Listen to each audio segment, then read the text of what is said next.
If your only options were prosecution of MAGA's leaders with the president leading the charge or nothing, which would you choose? Probably nothing. There were people that were saying that Biden should pardon Trump for the sake of the country. I will say that I understand where that comes from, which I know that sounds insane. And again, just to be clear, Hutch doesn't understand what constraint of the law means. There's a thing you want to do, and the law prevents you from doing it. That's constraint. It's not for you to break as many rules as possible, and then have the people come out at the end and go, hey, that was a broken rule, that was a broken rule, and that was a broken rule. That's not what it means to be constrained. If we were still 22, Hutch, then I understand this perspective, but we're old enough now that we should have foresight. MAGA, in all likelihood, no matter what, will be gone in 5 years. I don't care about MAGA. I care about what comes next. Then they know that they're... I mean, that's a good point, actually. We're gonna have power again, so why... It's not a good point, you fucking retard! Donald Trump is literally making death threats to politicians, and he's not impeached! How could you possibly say this is a good point? This is every single thing in politics. It's not the 12-year-old meme, it's the Hitler mask meme. It's a great question! You're talking about being held hostage by half the country!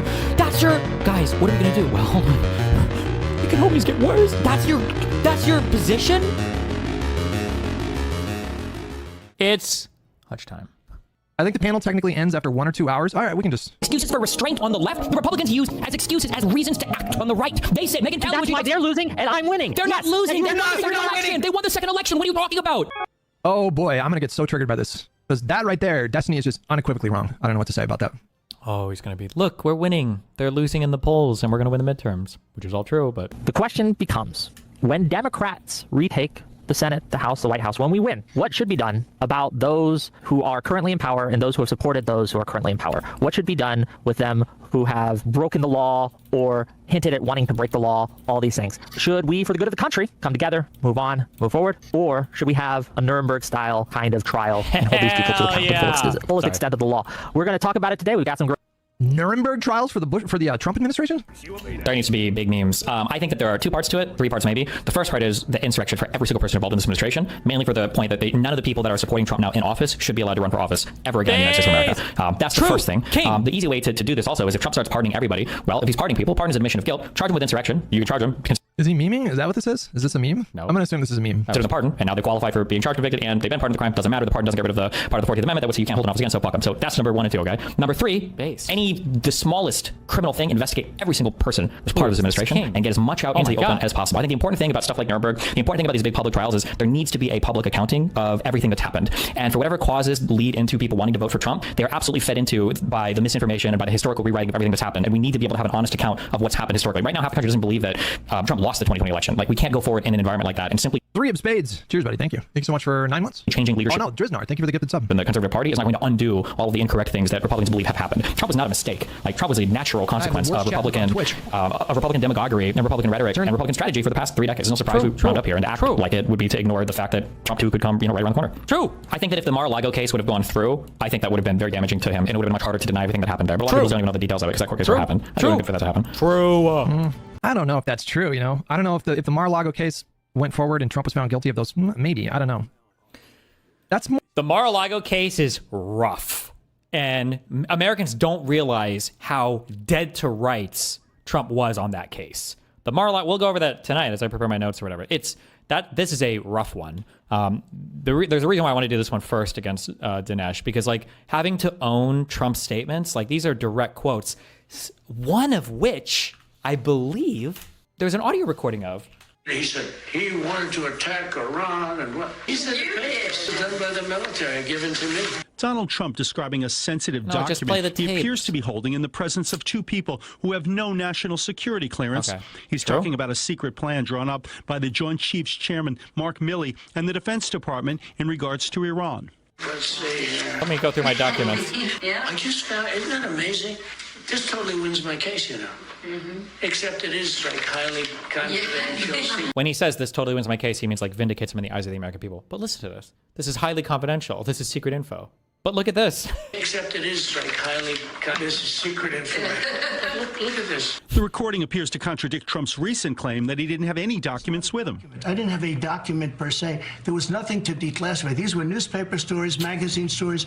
The recording could prove to be key evidence in Special Counsel Jack Smith's indictment of the former president over alleged mishandling of classified documents. Yeah. As president, I could have declassified. No, I can't. You know, but this is.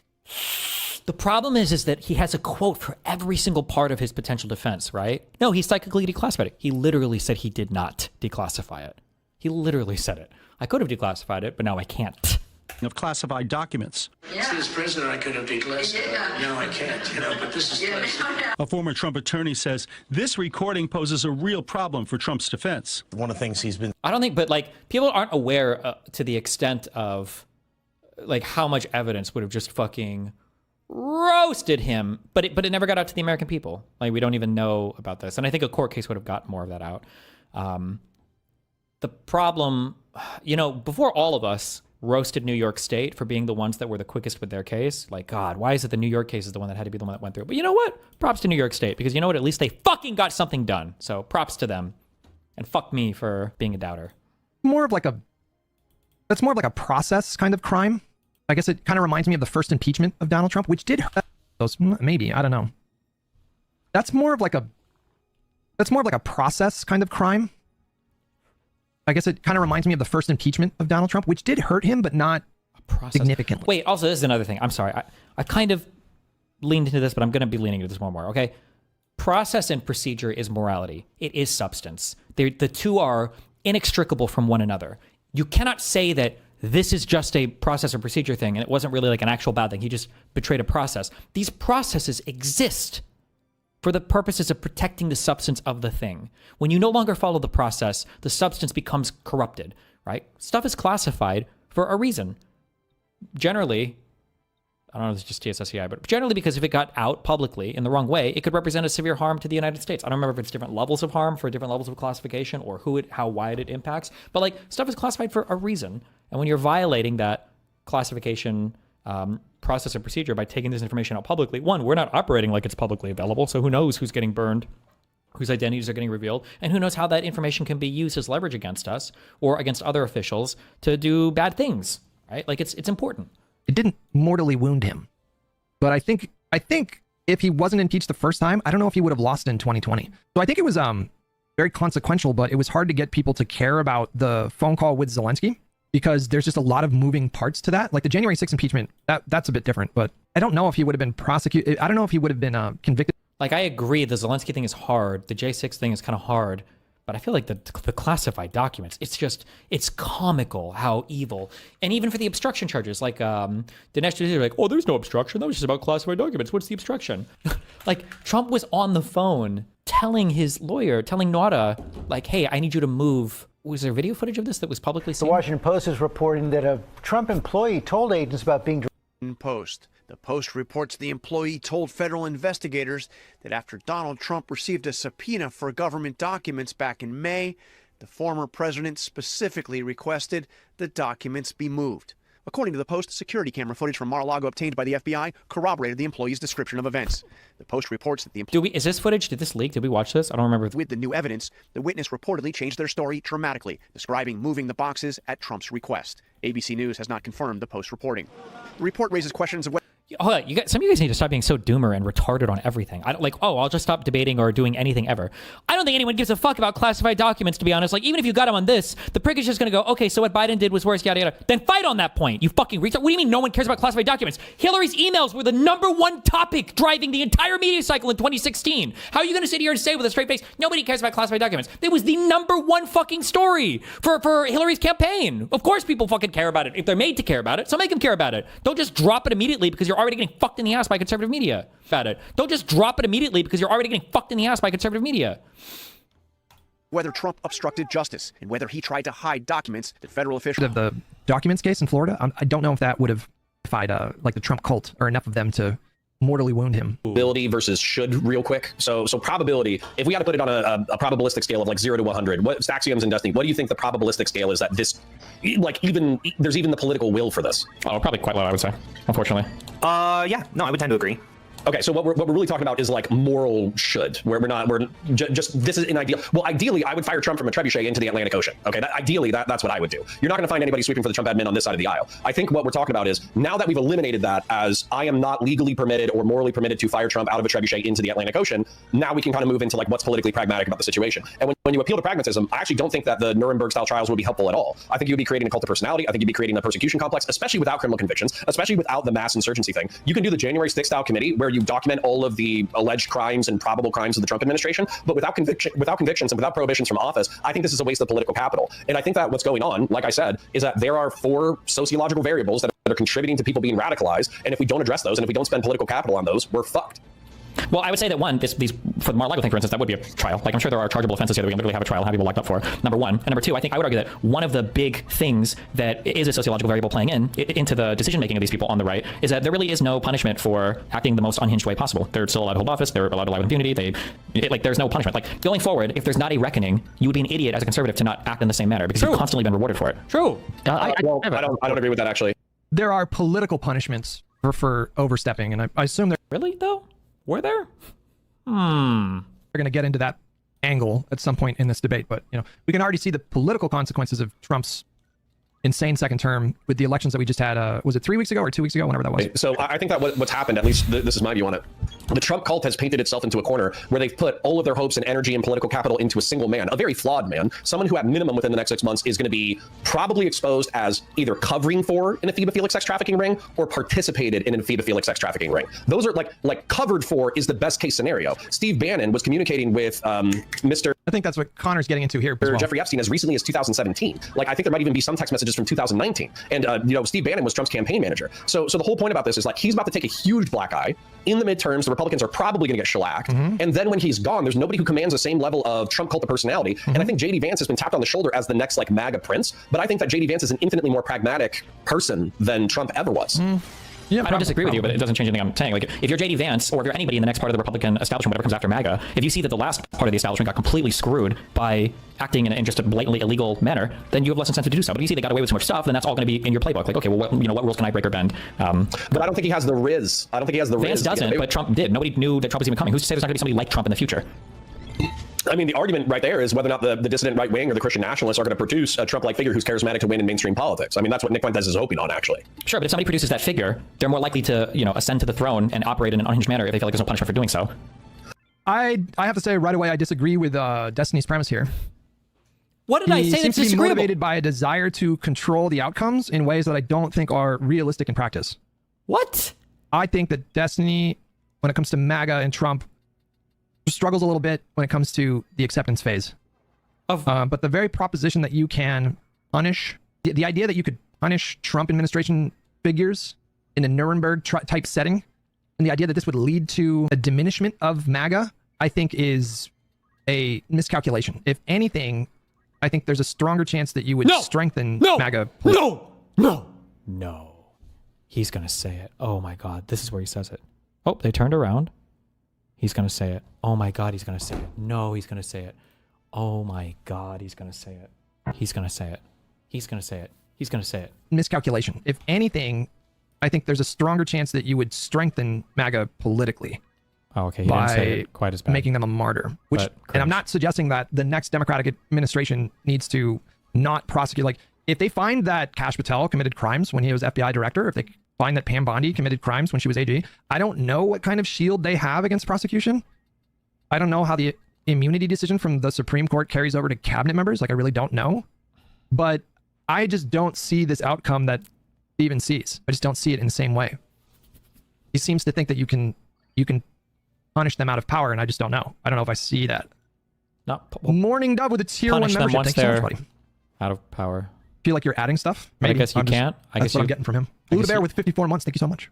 We just are unable to have we just any let them break the accountability? law for the sake of politics? Well, I'm certainly not suggesting that. Just to clarify again, I'm not saying we should avoid criminal prosecutions. Oh, that's what it for example, after the first Trump term, there were people that were saying that Biden should pardon Trump for the sake of the country. I will say that I understand where that comes from, so I'm not going to be overly critical of that.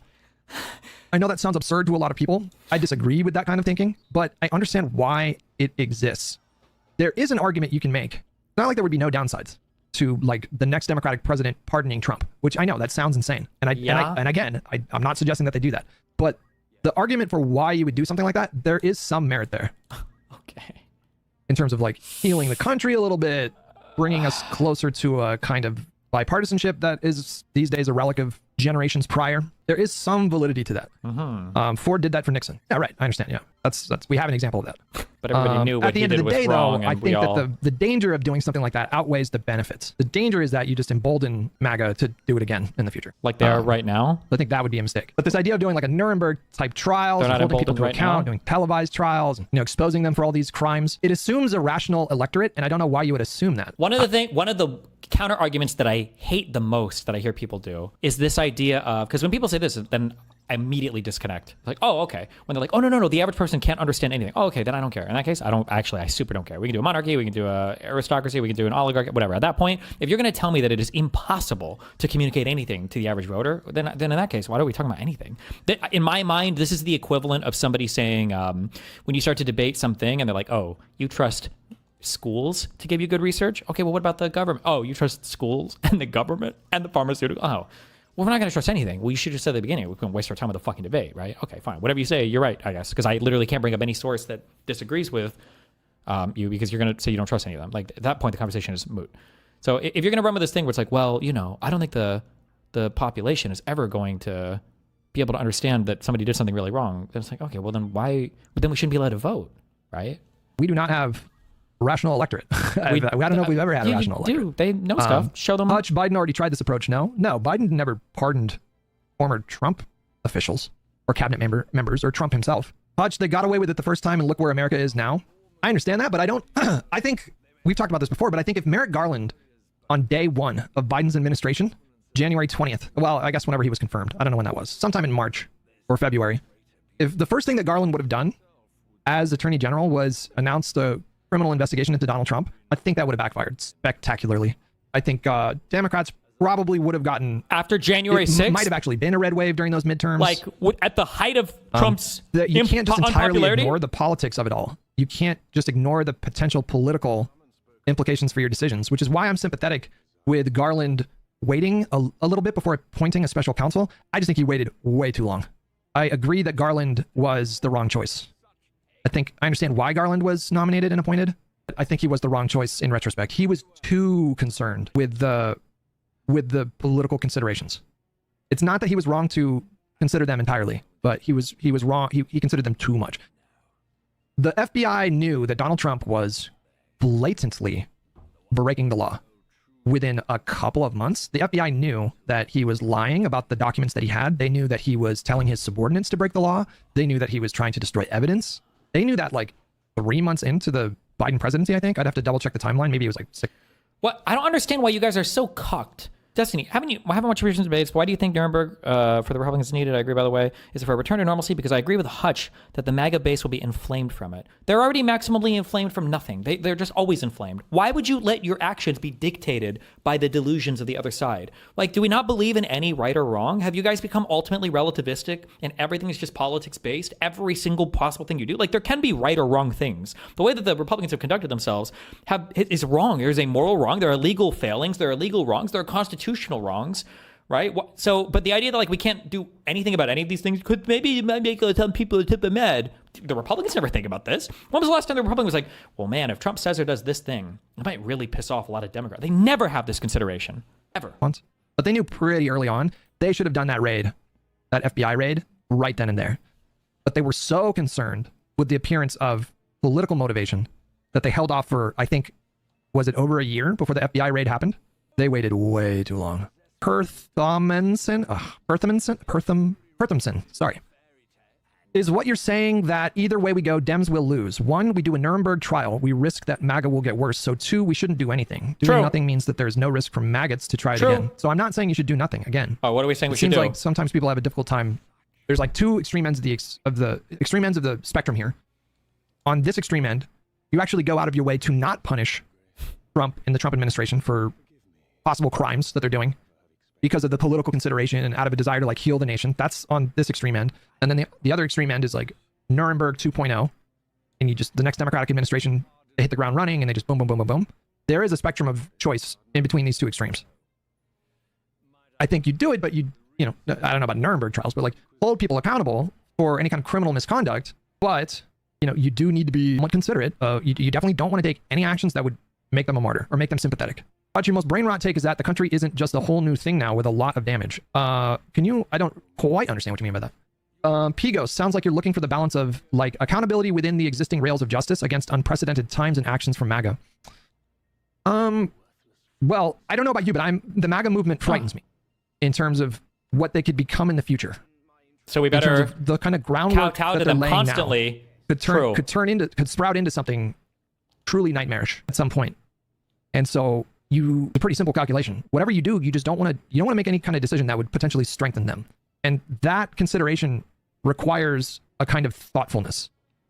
I think you need to be extremely calculated with how you do something like that. And I think there is a way to hold people accountable without making them a martyr. Like, what the fuck is the point of the criminal justice system if it isn't used on the most abhorrent crimes? So just to be clear again, I agree. So does Hutch think letting them go will not strengthen them? Okay, guys, I'm getting a little frustrated here. Uh-oh. Come on, what are we doing? I've said it like 3 times. Uh-oh. That I'm not saying don't do anything. What are we saying to do, like 3 though? times. Do I keep missing this? For the love of God, please listen to my words. Please give an example of what can be done. So I actually think that the way that Garland did it was correct, but he did it the wrong way. So there's a couple things that would need to happen. Okay. There's a couple things that would need to happen to pass my smell test. I'll give you a really straightforward answer to your question, because it's a fair question.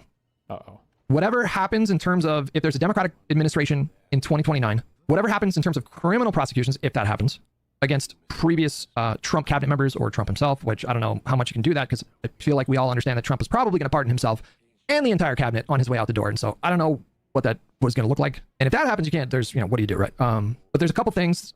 I just have 2 conditions. Okay. So the first condition is that the president, whoever the Democratic president is, they cannot be a party to it at all. They cannot be seen as being involved in that process or influencing that process at all.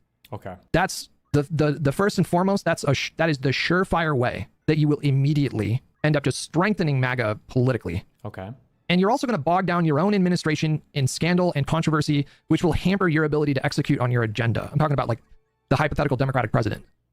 It's a similar kind of calculation to like Mamdani. So let the president focus on their agenda, their legislative agenda. Like Biden did. I guess this is kind of true because everybody, like in the conservative side, at least acknowledges that Biden wasn't personally directing Merrick Garland. Oh, wait, no, they did say that. They said that Merrick Garland was under the complete control of Biden the whole time. Even though there's even Pisco propagates that myth a little bit. They all say this. Even though there was a special counsel literally investigating Biden. Weird, huh? President focus on what policies they can unilaterally implement with executive authority. That's all the president should be focused on in that first couple of years, typically when you have majorities to work with in Congress. So that's the first condition. The president cannot be a part of any of it. Wait, fuck, I need... The second condition is that it needs to be done, whatever happens needs to be done with a special counsel. Oh, because that helped so much. You can't have the attorney general getting up there and doing all these press conferences talking about Jack Smith. New investigations. That is why the special counsel statute exists. Wow. That is the purpose of the special counsel. But whoever the AG is, if they want accountability for the Trump administration, then I assume that they would pick a special counsel who they felt was like a bulldog. Like Jack Smith was a phenomenal choice for the special counsel. And nobody thought he was rigged. So fast. So that's what I mean when I say Garland actually made the correct decision in terms of how he pursued that. He just waited too long. That was Garland's biggest mistake. Garland was not wrong to not want to be the figurehead of that investigation. Okay. And he chose a fucking bulldog. Like Jack Smith prosecuted people for war crimes in The Hague, and Jack Smith moved so fast. He had announced indictments within, how long was it? 4 or 5 months. Like his team, Jack Smith's team, they got working right away. Wow. And so if Garland would have appointed Jack Smith a year before, which is what I think he should have done, he waited literally a year too long, then I think Donald Trump would have faced a trial, would have gone to court, and I'm pretty confident that Jack Smith would have secured convictions. Perthamson with $5. Okay, now we have all the preconditions and maybe even the right guy. What should this person do? Let the law guide their decisions. Just do what Jack Smith did. What did he do? Nothing. Jack Smith put a team together right away. He got indictments. His team was obviously pretty competent. They had the benefit of criminal referrals from Congress. If you'll recall, that came from the January 6th subcommittee. And do normal very shit. Obviously took that referral seriously and just used their work to support a criminal indictment. Like Jack Smith did everything perfectly, as far as I understand. But he only had a limited amount of time to work with. And Warhammer with $5. Mussolini rose to power precisely because toothless liberal establishment refused to indict him for his crimes. I would rather risk the firm hand. You can be firm. Like what I'm saying is firm, I'm not saying don't be firm. Black-pilled Kiwi with 5 New Zealand. You sound like you just want less political consideration, not none. That's pretty weak in the current era. I can hear the West Wing theme playing. West Wing. No, I think the West Wing, they would have it would have been like a West Wing style politics to just pardon Trump, I think. Perthimson with $2. So what we do? I think I answered your question. Hopefully I answered your question. All right, let's get back to it. Well, I agree, but then, okay, so right now, let's talk about it from a process of function, okay? So we have a process of function where effectively what you're saying is we could still do, if they did mass pardons of the Trump admin, what would you charge Marco Rubio for as the person who was running the Department of State under Trump too? I think if they... Historically, a pardon has been seen as an admission of guilt is part of it. So if they are pre-pardoned, then I would just formally just charge them all with insurrection and then say that they're pardoned from it. And then at the very least, that bars all of them from running for any public office again. But what's your evidence? Because as far as I know, Marco Rubio wasn't involved in the fake elector scheme or January 6, 2021. So he's a part of it. He supports the current administration. In insurrection. He participates in the current administration, and he's more or less a support. He's a cabinet member. No, sorry, no. What is this? He's memeing, right? This is a meme. He's mad. I think this is a meme. How far does that go down? So to every single elected person in the Republican Party right now. Based. Except every single person in the Republican Party right now, except for like the never Trumpers, so like your Massey's, I guess, maybe your Rand Pauls. Yeah, that's obviously political suicide, wasting political capital. It's effectively a meme position. It's not even a real position. Okay, I thought the meme position was where we pretended that the 2020 election didn't happen, and then we doubled down on every single thing we believe, and then we still managed to win in 2025. I thought that was a meme position. But... Are you saying even like state senators, like not even national positions? Yep. Yeah, so disbarring half of the political process is not an option. Yep. Wait a minute, so city council, right? You would say... If they're Trumples, hell all of them. Get them. Well, city council people very rarely position themselves in party. I mean, people run.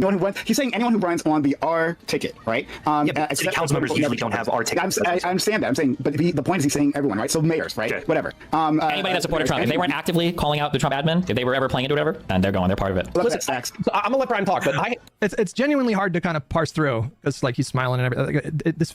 It feels very memey to me, right? I know why I would feel that way. Why the fuck do you feel that way? What do you mean? Because I think that all of these people have contributed to an authoritarian regime that is the most anti-American regime in U.S. history that has almost brought our country to the edge of destruction. Okay, but at the same time, we have, when it comes to like the deportations of Andre Hernandez Romero or Kilmar Abrego Garcia, ultimately the courts were still able to reel them in. When it comes to January 6, 2021, and by the way, I'm not defending Trump. Again, I think we should fire him from a trebuchet into the Atlantic Ocean. But when you're talking about this process, Marco Rubio, to my knowledge, did not participate in January 6, 2021. And what he's guilty of is overseeing the decommission of USAID and PEPFAR, which is going to lead to approximately between 3 million and 14 million preventable. Tito said that with $5, you're saying we should prosecute, but we can't give them ammo or make them martyrs. But that's going to happen anyways, regardless of how you do it. True. I totally disagree that the way that you pursue justice, like the idea that doesn't matter, I just reject that.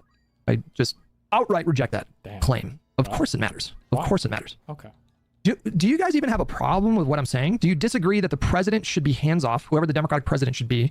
And do you disagree that it should be done with a special counsel? I don't think anybody disagrees with either of those things, but that's not relevant. Well, so you can do all this with a special counsel if you want. I don't give a fuck.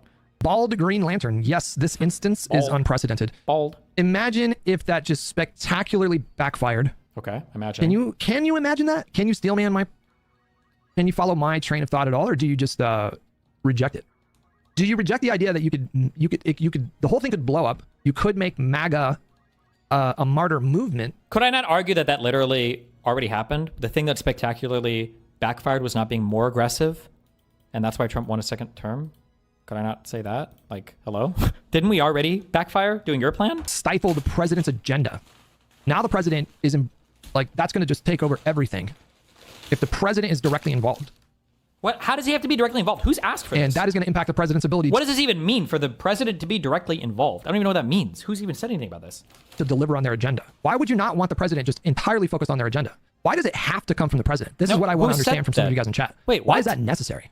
Who said this? How do you think that helps the process? The next presidential agenda, uphold the law. Do you think that the next Democratic president, do you think that the next Democratic nominee should run on upholding the law, or do you think they should run on affordability? Why don't we all take a lesson from Zoran Mamdani on this one? Perthimson with $5. I agree with your process statements.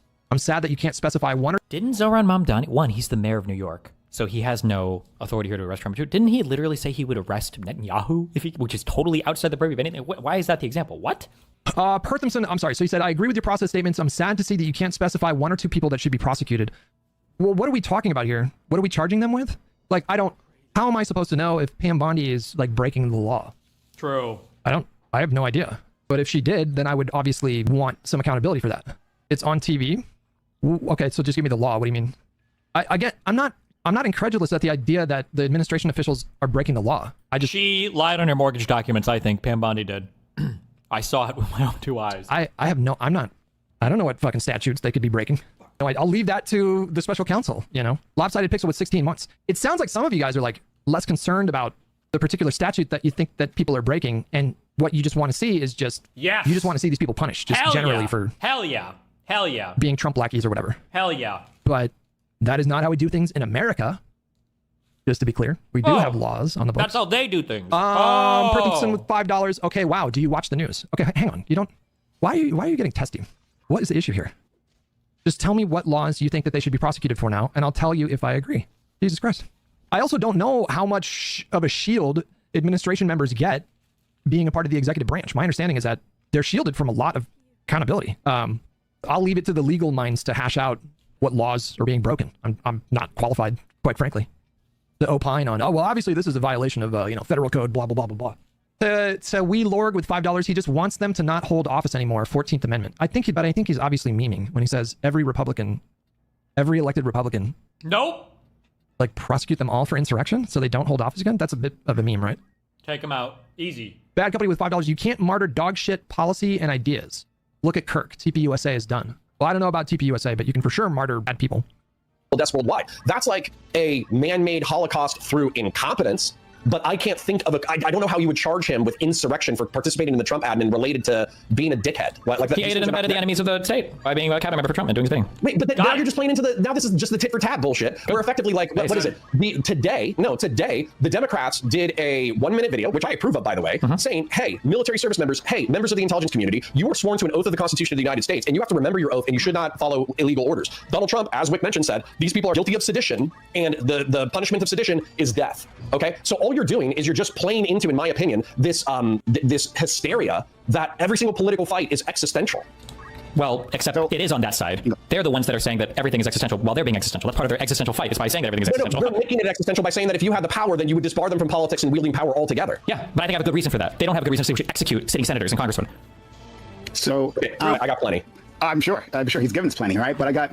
This is the tit for tat thing here. I feel like with Destiny, with these kind of takes, I have to read between the lines, and with some of the people in chat, I have to read between the lines and just almost get away from the literal specifics of the conversation altogether. And like what I'm seeing, I'm using my therapy approach. Like what I'm seeing is that people are very angry and they have every right to be. And what I'm seeing is that people are motivated by a sense of wanting justice, and they have every right to feel that way. And well, I'll affirm that. Pam Bondi, she appointed a temporary U.S. attorney for retributive persecutions of Comey and James in Virginia. Halligan was illegally installed, and the accusations were purely retributive. That is one. Okay, and I assume that they're going to get to this in the debate at some point, but how's that working out for them, you guys? How the fuck is that working out for them right now? And you want to emulate that? Do you think that is like, should be something that informs your decisions in this kind of way? How's that working out for them? I don't want to emulate the current Trump administration. He's like totally impotent, and we're not even a year into his administration. Pulse, thank you so much for 7 months. Appreciate it, buddy. One question for each of our friends here. One, to Staxi, I'm going to pull you and hear your beautiful voice. For sure. How much of this do you... Oh, I understand. You're taking away the wrong thing from the super chat. He's saying that is an example of a crime by someone in the administration. I can't speak to... I don't know if that's a crime. Maybe it's a crime. If it is a crime, then sure. Yeah, look into it and do something about it. But I don't know if she broke the law. So we Lorg, thanks so much for $5. What were the repercussions? What were the repercussions of what now? What are we talking about? Agree with? I mean... Yeah, well... So just let me ask a question, right? Yeah, for sure. Like Stephen has said, is that everyone... I am not... Okay, hang on. I just got to make a conscious decision to not get unlocked. And just, there's a lot of good faith people. Okay? You're the only ones that matter to me right now. Who has supported Trump, right? I'm assuming he means everyone in office, but I'm not entirely clear on that either. I think he said in office. Okay, well, everyone in office. Root with a tier 2 membership as a DGGer. This stance from Destiny is insane. I think he's taking a deliberately provocative stance to make a point. I don't know if he literally means we should prosecute every elected Republican, which would be, I don't even know, tens of thousands of people across the country. How many political positions are there in the country combined between local, state, and federal? Tens of thousands, maybe? I don't even know. Wait, but would that that's also support, right? The 200 million people. I assume Stephen doesn't think that. I shouldn't assume. Every single person voted for him because they're also for the insurrection thing. You have to be a prior oath taker, so you have to have held public office, and we can't access people's votes. So yeah, okay. I'm not taking him literally. I'm taking him seriously. Okay. Take me literally and seriously. You take both. I'm not Trump. I don't need a translator or. Okay. Right. Guys, go. No, sorry. I was waiting for him to finish his question. Yeah. So the first thing that I'm going to point out is I felt like Connor was attacking. King Meet us for $5. The Mike Benz guy, that one guy keeps saying, look up his crazy right-winger conspiracy guy that helped take down USAID. this idea that like just because it was Nuremberg, like we're calling it the Nuremberg trials, that doesn't necessarily mean that we're like making that equivalent to what the Nazis did. Like obviously what this administration is doing is not as bad as the Holocaust. Okay, I need to watch this on Wick's channel because I can't handle the video game noises in the background. It's driving me insane. Good. Stay mad. That's fair. But since we're talking about all elected Republicans, could you tell me the never Trumpers that have run in Orlando, Florida? Nope. No, we can't. Okay. All right. So how do we? So above the top line, right? Above below the federal line, how do we determine these individuals? Because all of them may not have been very public, but maybe they had private thoughts. They said something to their friends. Is that enough? I said I disagree with Trump. You consult the record. They're public officials, so they should have public statements. So it would be pretty exceptional for them to have no public statements as public. Yeah, but Thomas Massie with the Republicans 91% of the time. Like he's still in lockstep as far as Trump's agenda goes when it comes to securing the border, when it comes to the big beautiful bill, when it comes to this, when it comes to that. I mean, he might have fought it at some point, but once again, 91% voting record that aligns with Trump over the past decade. To that point, sorry, just about Fetterman as well. Does he give you an this? Yeah, because he's like normalized. Like I mean, I definitely think fuck that guy, but like I don't know if he's liable for this. Psycho shit. This is my party should rule indefinitely without challenge, and I think it's crazy. I'm trying to get those. I'm asking about details here, right? To like really nail down what the hell we're talking about. Okay, so you're saying they have to have made public statements. Okay, if they were elected within, was it 2027 is the last year of his reign, right? So if they're elected in 2027, a Republican, right? Do they count? Right? Are they up for these trials as well? If they ran under a Trump ticket, sure. If they were like supportive of Trump, yeah. Yeah, but hold on, that's not exactly honest because also very against Trump. Like he's made a lot of public statements like rejecting Trump, but you also said that Fetterman should go too. So it's I'm curious. A lot of statements. I guess you could find some particular issue. Whatever the particular thing is, if you want to concede the argument that you agree that we should do this, and now you just want to argue over the specifics of like who should be included, that's fine. For 90% of elected people, it's going to be plainly obvious. How you would determine we could leave it up to a court to decide. We could leave it up to a court to decide. We could leave it up to a commission to decide or whatever. The Republican Party should be barred from voting indefinitely. I don't concede that. I think voting. Yeah, I'm not saying, who said voting? I just said holding office again.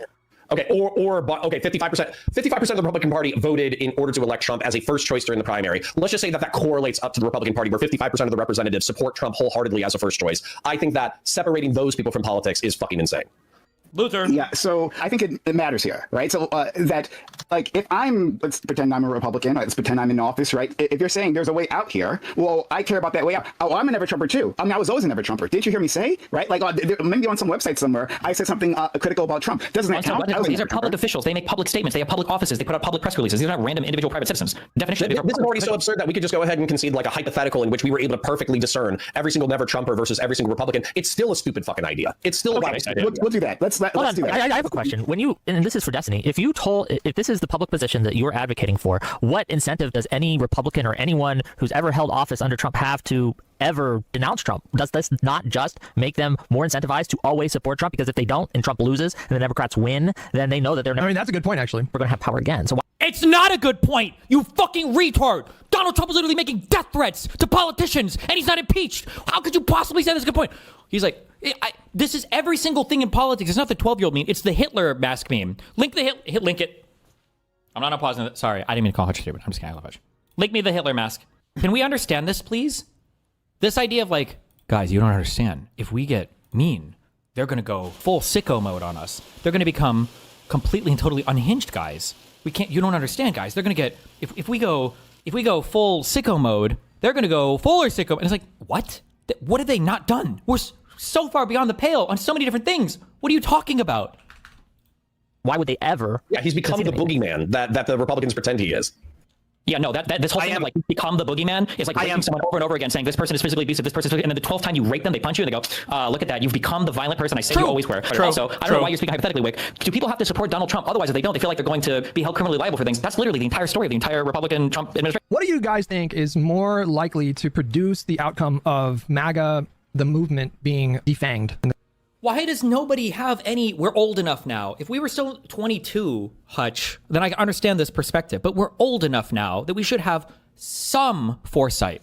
I don't care about MAGA. MAGA, in all likelihood, no matter what, will be gone in 5 years, more or less. There's not another leader. I don't care about MAGA. I care about what comes next. I care about the next thing after MAGA. The same way that maybe we should have taken combating the Tea Party more seriously, because it was the Tea Party that ended up being the existential threat. It was the MAGA movement that came right after and was built right on top of it, right?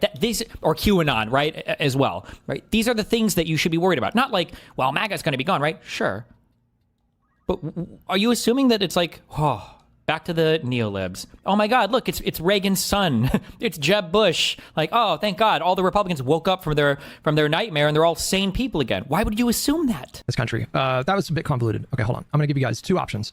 And you guys tell me which one you think is more likely to mortally wound MAGA as a political movement. We don't care about you that. It's for what the comes Dusty next. Nuremberg trials, and I guess according to many people in YouTube chat, the president directly involves themselves. What? Where did this come from? Where did the president directly? Who said? Did I say this on accident? Where did this come from? I don't understand. I don't even know what the president directly would do. What are we talking about here? Themselves into the process. Like the president is spearheading this Nuremberg 2.0 situation. And then you have trials, criminal prosecutions, et cetera, which those wouldn't even be televised because the federal courts, they don't allow cameras in the courtroom. But I suppose maybe the Congress could change that rule. I don't really know. Okay, so you have that option. Or why don't we just like play the tape out a little bit here? I think the path that MAGA is currently on is leading south. I think MAGA right now are already on a really bad trajectory. They are headed for a shellacking in 2026. And if Donald Trump continues to, number one, physically diminish, and number two, just act increasingly unhinged, we could be headed towards, now I'm not going to give everybody's hopes up here, but we could be headed towards like a 2008 style blowout in 2028 if the current trajectory holds. I wouldn't put money that the current trajectory. Do you know when we had a 2008 style blowout? In 2008. What came? I think it was Obama, right? And then 2012 was Obama too. Who was the 2016 president in the United States? Who came after the 2008 blowout? Who came after Obama? It was Trump. Why would we want to emulate that? That's the thing we're trying to avoid. I'm not telling you the current trajectory is going to hold. Who knows what's going to happen in the next 3 years? Nobody can predict this kind of thing. Hi, what's up? Yeah, I have a quick thought.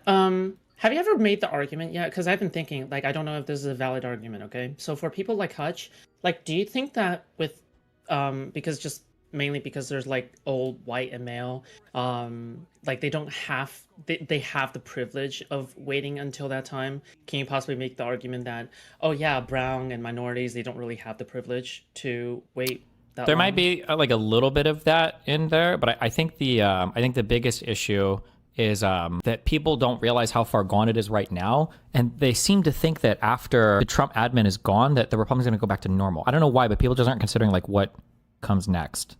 I don't know if anybody's even answered that question. Maybe I should have focused on more. Or maybe I ask at some point. I don't know. I wonder if anybody will ask Hutch, like, what do you think is going to come after Trump? Do you think it's going to be more in that path? Or you think we're going to go back to like the Rubios and the Cruzes? Exactly. Because like, like Nick Fuentes is the one who's getting really popular. Yeah, sorry. Yes, because they're going to replicate like the success that Trump has had in 2016, right? And in addition, I feel as though people pretend as if the entire thing started with Trump, when in actuality, hasn't this stuff been going back like for decades? Like, is there evidence pointing to that? There is, right? Oh, okay. Yeah. Anyway, sorry, that's just a thought that I had. Considering how like just these two questions, the privilege and the downward spiral of the Republicans for decades now, calling Democrats communists and such. Like, it's not like we were calling Republicans fascist and Nazis for decades, right, since the 80s. But then they've certainly been calling the Democrats the commies, right? Yeah, so I don't know. Like, that's it. Cool. Yeah. Okay, that's about it. Okay, have a good segment. Bye. But they're already suffering kind of like a slow political death right now. We're all witnessing it. It's happening right before our eyes. What do you do once you get power? That's the question you're avoiding. I think the next president should focus on meeting the needs of the voters. That's what the next president should do. The next president should seek to springboard if we play the tape out and if the current trajectory holds.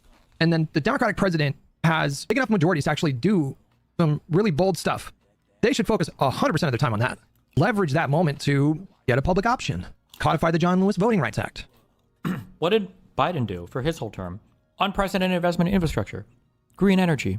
The wars kind of suck, but I mean, what was he going to do with that? I mean, like the American Rescue Plan, the ARP. What bailed out like every single state, every single city's budget deficits? Like what? Codify abortion protections.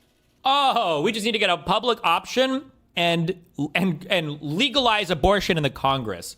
Oh, that's it. Meanwhile, what do the Republicans have to do?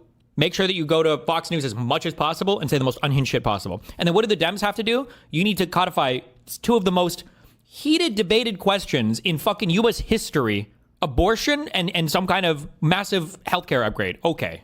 Easy. Okay. Cool. No problem.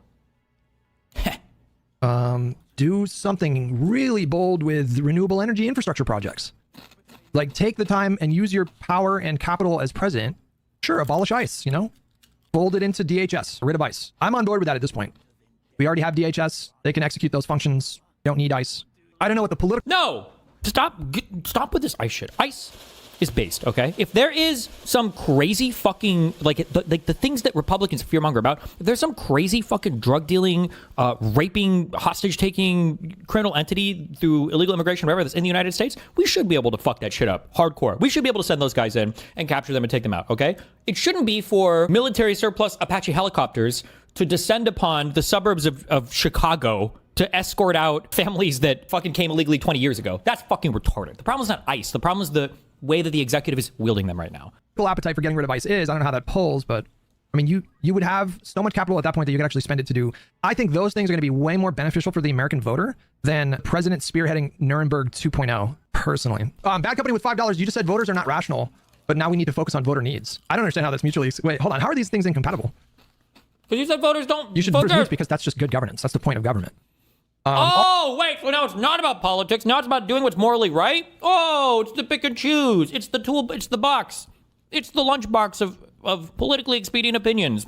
Pick and choose whatever you want to make the best political sandwich for the day. All elite memes with $10. It's not just about MAGA. He's talking about the Republican Party moving this way for over a decade. MAGA may end, but another MAGA may rise if there's no accountability. He wants to scare them out of that. Do you guys really think that you're going to be able to scare MAGA into submission? What? In my opinion, a really good example of this is the filibuster. Republicans aren't stupid, even if they're evil and spineless fucks. They know they're going to get fucked in the midterms. And when Donald Trump came on Truth Social, he was like, I want to get rid of the filibuster. I need filibuster. The Republicans in the Senate were like, bruh, we get rid of the filibuster. Our shit is anally raped next congressional cycle. What do you call it? For the next Congress. And they know they'd be fucked. They'd be completely fucked. They didn't do that because they know how fucked they'd be. Because they know there'd be huge consequences to pay. They would get completely fucked on it. They ever indicated that this is a movement that can be persuaded in that kind of way? You think you can... We don't need to persuade necessarily the movement. The politicians just need to know that they'll be held accountable. That's the point. The politicians are the ones that need to know, like, if I fuck around like this, and it's going to be pretty bad for me politically. At the very least, my political career will be over. That's good. Air MAGA into submission? Your honest answer is yes. I wish I had your confidence. I don't know what that's based on. When have they ever demonstrated an inkling of possibility of this like being the case for them? The filibuster? Berthamson with $5. I feel like you're being disingenuous. I didn't see anybody saying that the president should be the figurehead for the trials. Well, I asked people in chat and they said yes. That's what that's in reference to. Oh, well, the people in chat said ASOS with $5. The research doesn't show it would embolden MAGA. Too long, didn't read. It indicates that prosecutions of Donald J. Trump or his officials are unlikely to change the minds of his base. Then you linked two things. Throw them into ChatGPT. I'll take some time looking into these studies afterwards. Noxus with $5. MAGA has not faced any real accountability, so we have never had a good example. True. They've gotten away with January 6th and so many other things scot-free. True. Well, True. To be clear, there were criminal convictions in the Georgia case because there were criminal convictions. And what happened to them? What happened to the convictions? What happened to the convictions on January 6th? Does anybody remember? Anybody remember that? Anybody remember what happened to those? Were people that pled guilty? And are there still ongoing criminal cases for? So there was some accountability for that stuff. But I don't know what are the options of holding Trump accountable for January 6th at this point. I don't know if there's any options there.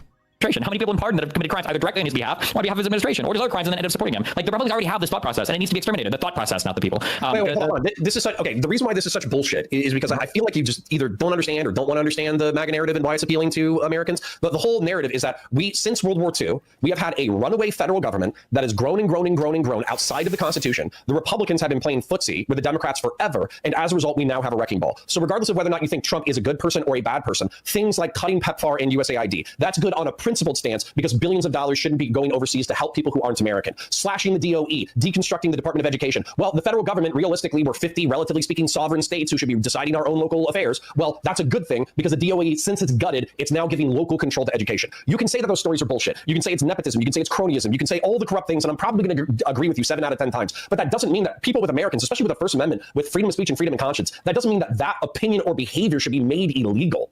That's fucking insane. That's insane. You yourself are advocating for a position that's contradictory to the Republic of the United States. It makes no fucking sense. Literally not. We literally have an amendment that literally bars people from committing insurrection. Okay, how has Marco Rubio committed insurrection? Hit him up by explain insurrectionist. That's not insurrection. It definitely is. Read the text of the 14th Amendment. Aiding and abetting. It's part of an insurrection. Yeah, there's no difference between aiding and participating in an insurrection. Insurrection. You don't have to be convicted for the amendment, but we can convict by insurrection. Let Destiny, hold on. Let Destiny finish his point, then you can respond. If he's pardoned, if he's pre-pardoned, then he's guilty. Then you just say, charge him with it, have him be pardoned, nothing happens, then you bar him from running for office again. Okay, so Hunter, right now. True. I like this idea. I think it's very clever. My understanding is currently the legal theory is that more or less when you get pardoned, you are accepting that you committed the crime, right? If you accept a pardon, you're, in a way, you're saying, yeah, okay, I did do this and I accept a pardon for it, right? Well, if you accept a pardon for anything related to insurrection, then you should be allowed to be held accountable for insurrection as per the 14th Amendment, which says you can no longer run for office or hold office because you were an oath taker and you broke your oath. I think that's cute.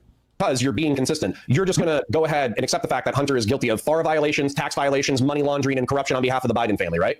Sure. Hunter Biden can never run for public office again. I'll be consistent on that. Okay, that wasn't even the question. The whole point is that I know that's bullshit because we thought about this in the past. All you're doing is you're making a concession because the concession doesn't matter anymore. So what's actually going on here is you're saying that we should bar probably a sixth of the country from participating in politics once again. And I keep saying, I said elected officials. No, wait, you keep saying a sixth. I'm saying elected officials right now. Say never participated within like the cult of Trump or MAGA politics. True. Yeah.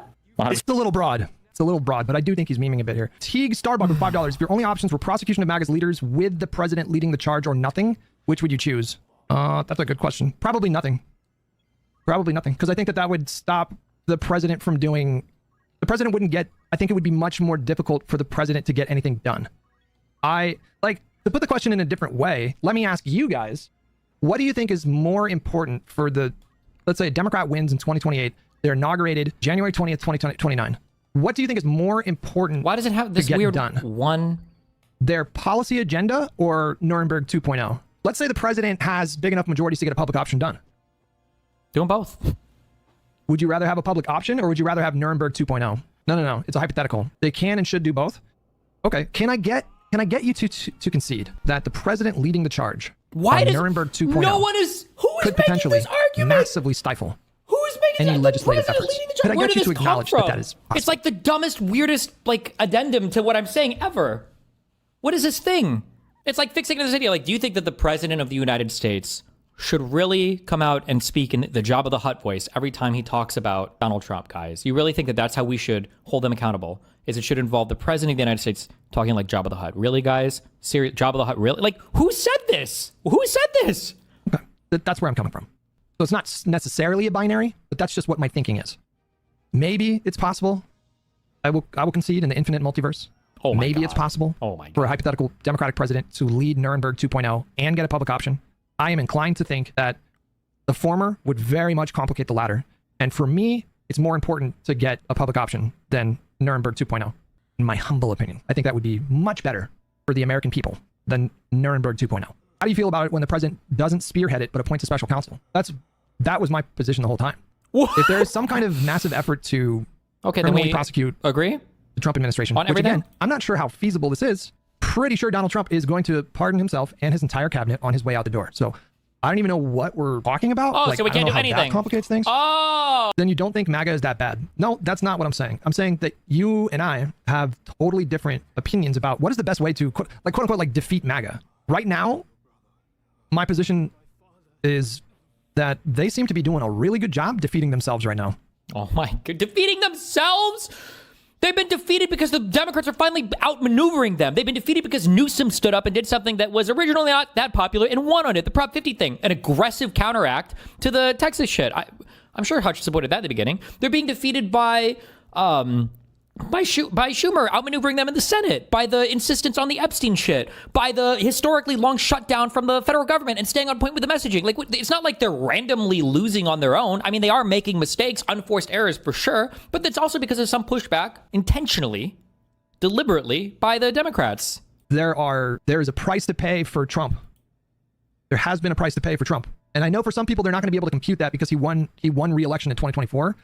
And for some people, that's kind of the end of the analysis.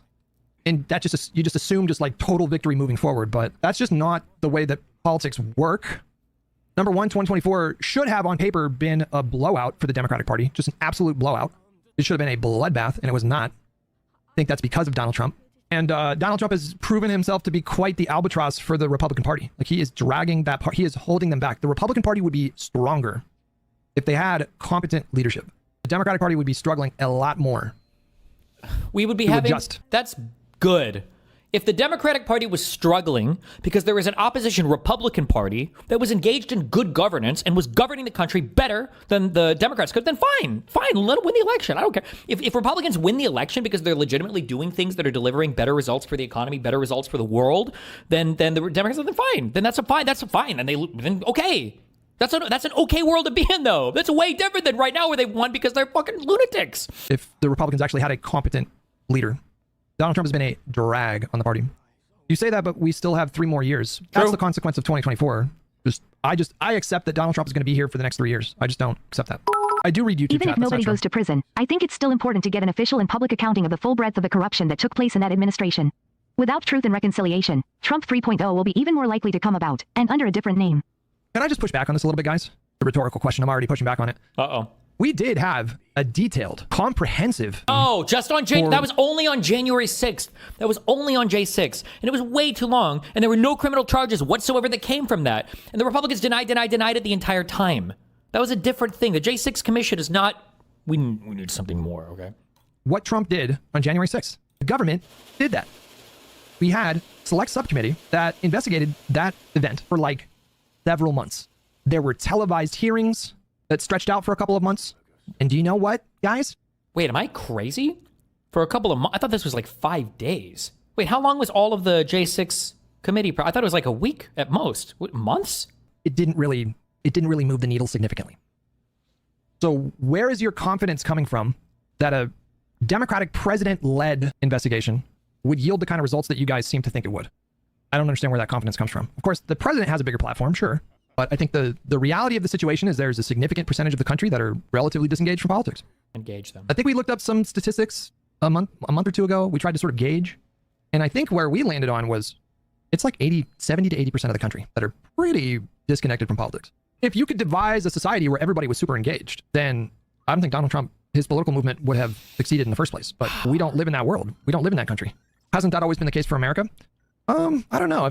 I really don't know. Maybe. But I don't know. I feel like previous generations, I could be wrong. I'm just making kind of a guess here, but like, during the Cold War, for example, like the Cuban Missile Crisis, I assume that the context of the Cold War or some worried, of like yeah, World because War they're II, nuclear. I would assume that a way higher percentage of the country were paying attention to politics in that kind of way. But the problem is that there's a lot of people that see politics on their social media feeds, but they're not really meaningfully engaging with politics. They're not really like going out of their way to watch long form content, dry discussions about domestic policy and foreign policy and the political dynamic. And I would assume that a lot less people are doing that than they did in generations previous. The January 6th committee still revealed egregious shit we never would have known about. Do it anyways, even if nobody goes to prison. I don't know why there's so much reluctance.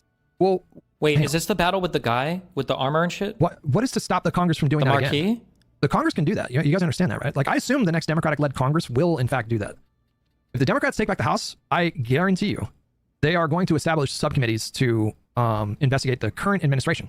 They are going to haul cabinet members up in front of live cameras in subcommittee hearings, and they're going to grill the shit out of them. Yes, but also so I think you guys are going to get a taste of what you're looking for, just a little taste, in about a year, a little over a year, when the next Congress is sworn in and Democrats are probably in the majority.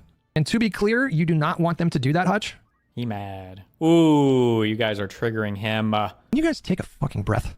When did I ever suggest or hint that I don't think that the Democrats in Congress should hold hearings and grill take a fucking breath, man? You are arguing with somebody else. Bro, it was a question. It was a leading question. It was an assumption. Like, what have I said that indicated that I would be opposed to Democrats grilling the administration? Knocks us with $10. We had accounting for January 6th with no accountability. Sure, it is great that some things were found and proven, but to what end? Committing treason without consequences is a horrible precedent that we set. I agree. But we have to. I agree. So that something. And I think it's Garland's fault. 100% agree. It's too late. Tyler, we go low, you go high video. Pass. I want to pass on that. Bad company with $5 under a Dem president, the DOJ would be working independently. The hypothetical is disingenuous. Wait, what hypothetical? Hold on. What was this about? Well, that's what I'm pushing for. And if we assume that hypothetical, then I'm already on board with that. DOJ should operate independently. I have no problem with that. DOJ, go nuts. Do your thing. Sergeant Fatboy with 115 months. My goodness. Naughty Pop, you said that there was breaking news. What's going on? This feels just a little bit. Sorry, and I think this is a little bit different from the place that we started at, because you were saying Nuremberg trials, but these don't sound like trials. Like, these do sound like if you're part of the admin, you're guilty. But I don't know if that's a trial. Well, if they're pre-pardon, then we can't have a trial. No, they don't pre-pardon. Sure. We try them off for interaction. Fuck it.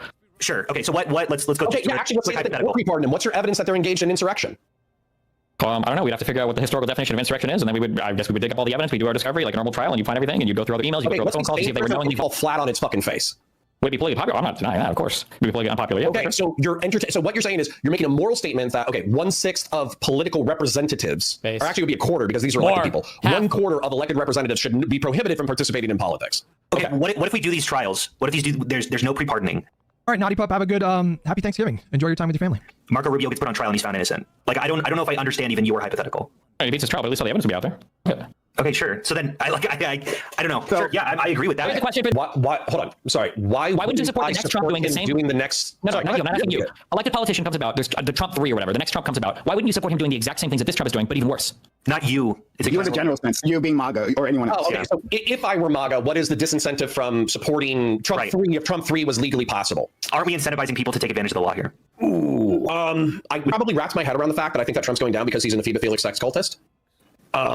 I would have to say that we would need to reinforce, actually, I think the political capital after Trump. Just to be clear as well, guys. Let's not make any mistake right now.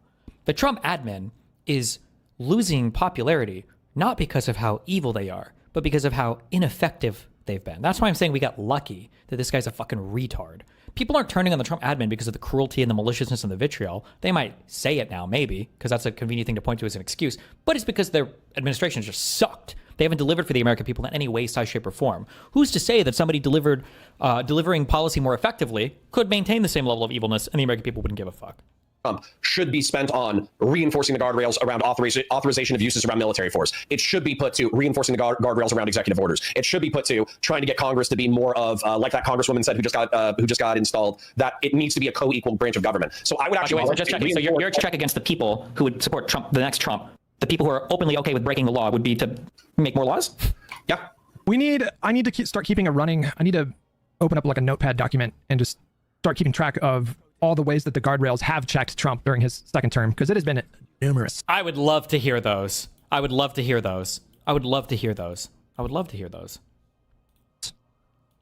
Numerous. We did this after Nixon. After Nixon was, after he resigned and was pardoned, I think the legislative branch passed laws regarding sort of like strengthening guardrails. I know the DOJ implemented or established and implemented new norms to reinforce or establish the DOJ as or the independent nature of DOJ. That was a very. But if you look at the behavior of Nixon, right? They were trying to cover that shit up.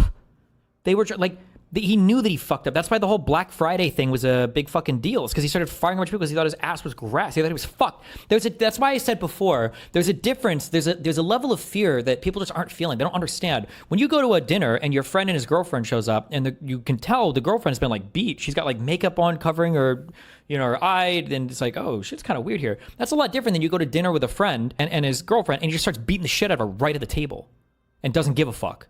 Right? Nixon, you try to use the makeup, okay? These are people that can be reckoned with because they have a sense of shame and they know what they're doing is wrong because they're trying to hide it. Trump does his shit out in the fucking open. They don't give a fuck. It's a different thing. The suspect worked very closely with the CIA in Afghanistan for years, that he was vetted, and the vetting came up clean. He went cuckoo. I mean, he went nuts. And that happens, too. It happens too often with these people. You see them. But look, this is how they come in. This is how they're standing on top of each other, and it's an airplane. What the? Bro, why is my president holding up pictures? Is he holding up pictures that he printed out? Oh. This is how they come in. This is how they're standing on top of each other, and that's an airplane. There was no vetting or anything. They came in unvetted, and we have a lot of others in this country. We're going to get them out, but they go cuckoo. Something happens to them. Your DOJ IG just reported this. Queen alert. Is that a queen? Queen status. Hello. Royalty in the... wherever the fuck this is. MarALago? Nice. Oh, cuckoo. Something happens to him. Your DOJ IG just reported this year that there was thorough vetting by DHS and by the FBI of these Afghans who were brought into the U.S. Ooh. Uh-oh. So why do you blame the Biden administration for what this man did? Are you stupid? Are you a stupid person? Because they came on a plane along with thousands of other people that shouldn't be here, and you're just asking questions because you're a stupid person. And there's a law passed that it's almost impossible not to get them out. you can't get them out once they come in. Oh. And they came in, and they were unvetted, they were unchecked, there were many of them, and they came in on big planes, and it was disgraceful. And if you look, you'll see there was a law passed. It makes it almost impossible not to let them in, not to certify them. Like, the audacity, right? The audacity for this silver spoon spoiled fuck to say that to a journalist. Because she's asking him a question to prove that he lied, by the way. He just fucking lied. They're trying to blame everything on Biden. They'll do whatever they can to blame anything on anybody else because there's no accountability, right? Oh, you asked me a hard question? Are you stupid? Meanwhile, should we really go after MAGA after? Because I mean, like, aren't they going to be like, are we kind of proving their point that we're the bad guys if we try to hold them accountable for the bad things that they've actually done and for the laws that they've actually broken? Like, wouldn't that be like a bad? Meanwhile, on the other side, who do you work with? So to speak. 9 months, by the way. How many months are we into this administration? 10 months, by the way. Not even 1 year in. Once they come in, and they came in, and they shouldn't have come in, and frankly, the whole thing was a mess. The whole Afghanistan situation was a mess. It should have never taken place. Oh, who negotiated that? Why was it so fucked up? Why was that pullout so fucking horrible? Who fucked that whole negotiation up and didn't even include the Afghanistan government at all in that negotiation? I wonder. If we're going to go out, and we would have gone out because I had everybody ready to go, we were going to go out with strength and dignity and precision. Really? That's crazy because I thought you tried to draw down every single military troop. All the military, I think they were going to leave some private contractors in. But you were trying to take the entire military out of Afghanistan before you left. That was the thing that, is it Mark Milley or whatever, ignored that Donald Trump got so fucking triggered about when he was like, take everybody out of Afghanistan where I leave, so that it all turns into a fucking shit show. And now he's trying to act like he was going to stay strong on that issue. Then why didn't you pull him out when you were in office, you coward fuck? Dignity and precision. And we would have left from Bagram, and we would have kept Bagram, by the way, because of its close relationship to China and where they make their missiles. But are you stupid? She's the stupid one? When you left. Very rational response. Now, Donald Trump came along and kind of trampled a lot of those norms, but are we suggesting that this is a bad idea? Like the Congress should probably write and pass some new laws clarifying some things? Like clarifying why would you dismiss that? What are we clarifying? So just so you know, Congress has passed a law, HR 79269, okay? Things in the Constitution probably shouldn't be gotten rid of with an executive order. So like things like birthright citizenship, you probably shouldn't be able to write those things away with an executive order. Like the next admin coming is like, oh, I didn't know. Fuck me. I also don't like this framing by Hutch because it automatically gives into the delusion that the administration is acting within the bounds of the law, right? Like think about what he just said earlier. Hutch said, well, the judges have pushed back on him in unprecedented ways so much. Okay, so that means they are trying to break the law. So then why the fuck would you write more? What the fuck does it even matter? Why would you dismiss doing something like that? There's no use for anything like that? Are we just going to assume that every Republican president moving forward is going to be another iteration of Donald Trump who's just... Why wouldn't they be? Going to trample these norms? Like, yes! Wait, yes! He stumbled onto it. Now he's being sarcastic, but yes! Why wouldn't they be? That's the question. Why wouldn't they do that? Why wouldn't they do exactly that? There's no use for anything like that? Are we just going to assume that every Republican president moving forward is going to be another iteration of Donald Trump who's just going to trample these norms? Like, do both, Hutch? Hold people accountable and, like, strengthen the guardrails? I mean, yeah, I agree with that. Of course. Just not in any meaningful way. Pardoning Nixon was a mistake? I mean, I'm inclined to agree, yeah. Law, we would have to get into the nitty-gritty of it. Because as an example, you said that Trump people have suffered no consequences. That's not true. All the January 6th insurrectionists were incarcerated. There were 1,500 people who had criminal charges. And then they were pardoned. Yeah, that has nothing to do with whether or not they suffered consequences. They still suffered consequences. If you want to put limits on the power of the pardon, then I'm all ears for a technocratic solution. I guess my question is, if you're a Republican congressperson right now, why the fuck would you ever support guardrails against the pardoning power when, like, you could just be a George Santos? You know what I'm saying? Like, you could just be breaking the law, and then Trump gets to pardon you. Why would you ever try to limit that authority? Where does the pardon power come from? Is it in the Constitution? Can the Congress pass laws to limit the president's pardon power? I don't think so. I think you'd need a constitutional amendment, right? I think they can, right? Or can they not? Does it come in the Constitution? So I need this barrette, but I don't want the president's pardon power comes directly from Article 2, Section 2 of the U.S. Constitution. Because this power is explicitly granted in the Constitution, the Congress cannot change it through ordinary legislation. Congress has a few indirect tools. They can do oversight and transparency. They can investigate circumstances surrounding a pardon. They can require reporting or record keeping. Okay, no, they're very limited. You'd have to amend the Constitution. Well, I mean, if you had principles, it's because you wouldn't want to see the Republic die. Yeah, the pardon power is that. I don't know what the founders were thinking with that. That is insane because they very, very much fucked up with that. Like, I really have no idea where that came from. Why did they think that was a good idea? I would have to go back more in the time, but like my guess is just like, why would somebody abuse the pardon power? Right? Like it would be so unbelievably unpopular. You would be doing it solely as the president. You would get impeached for it. I think that was the idea, right? They didn't envision political parties being a thing. So why is it that, how could a single executive, one man, one president just pardon people corruptly? I think at the time, maybe because I wonder if they would have envisioned political parties forming, if maybe they would have had a different thought about it. But there's a Federalist paper about the unilateral executive. Yeah, we did, but I think in that paper, I don't think there's a whole paper. I think there's one that brings it up, but it's like one paragraph. I think. I think it was a Hamilton one, and he was like, would one man really corruptly abuse the pardon power? Like sometimes there are cases so exceptional, and there's just no shot. I'm not even going to imagine that a president of the United States would ever abuse the pardon power. That's just crazy. I think that's basically what he said. That was it. It was like, okay, King. He's also to be authorized to grant reprieves and pardons for offenses against the United States, except in case of impeachment. Humanity and good policy conspire to dictate that the benign prerogative of pardoning should be as little as possible, fettered or embarrassed. Like, this would be not a thing that people would do. It would be embarrassing to accept a pardon, I think, right? Like, the criminal code of every country partakes so much of necessary severity that without an easy access to exceptions in favor of unfortunate guilt, justice would wear a countenance too sanguinary and cruel. As the sense of responsibility is always strongest, in proportion as it is undivided, it may be inferred that a single man would be most ready to attend to the force of those motives which might plead for a mitigation of the rigor of the law, and least apt to yield to considerations which were calculated to shelter a fit object of its vengeance. So as in, like, maybe we have laws against, like, you can't murder people, especially on Sundays or on church day, and like a wife kills her husband who's battered her for years and years, and a jury still finds her guilty of murder, and it's like this is like the case that he's kind of talking about here. Like, at these times, maybe one man could dispense of pardon power in such a way to escape the necessarily cruel and harsh grasps of criminal justice, right? But it would be exceptional. The reflection that the fate of a fellow creature depended on his soul fiat would naturally inspire scrupulousness and caution. Of course, the president, knowing that the person that would depend on his sole decision, okay, would naturally inspire scrupulous and caution. The dread of being accused of weakness or connivance would beget equal circumspection, though of a different kind. The president himself, he wouldn't want to be accused of conniving, of being weak, of doing things to support people that are helping him, right? A president would never do that, right?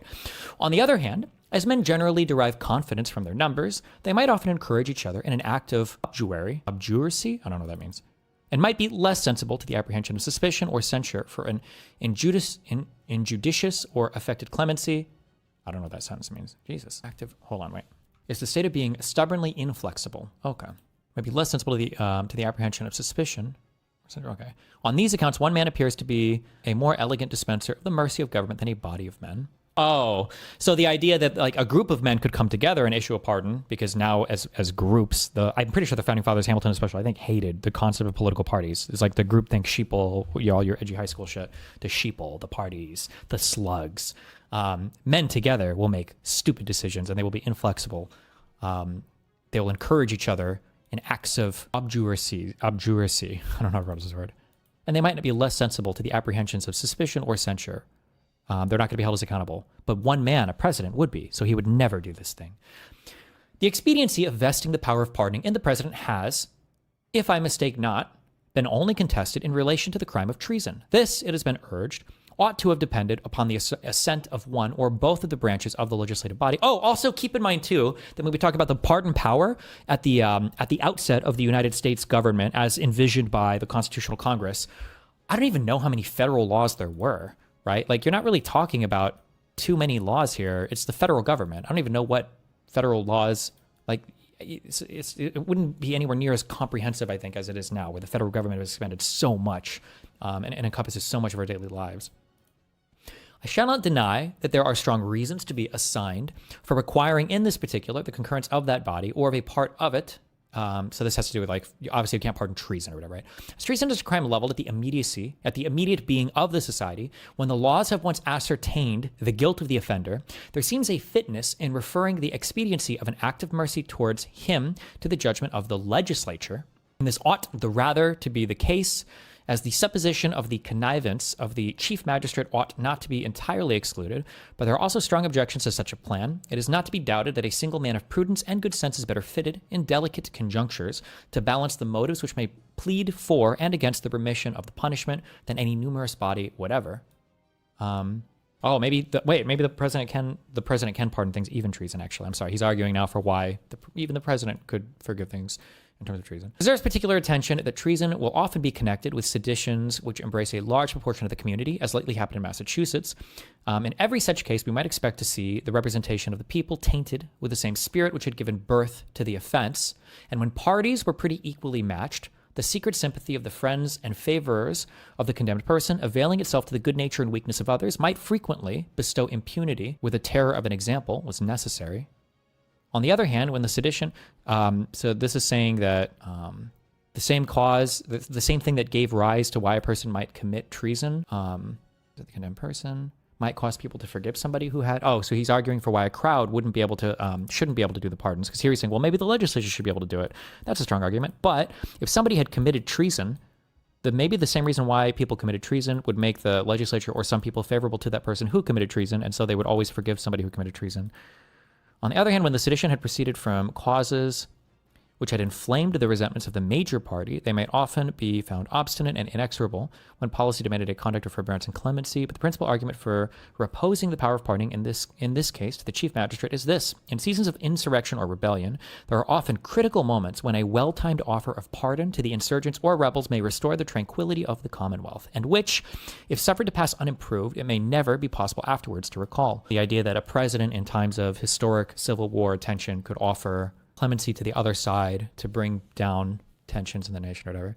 If it should be observed that a discretionary power with a view to such contingencies might be occasionally conferred upon the president, it may be answered in the first place that it is questionable whether, in a limited constitution, that power could be delegated by law, and in the second place, that it would generally be impolitic beforehand to take any step which might hold out the prospect of impunity.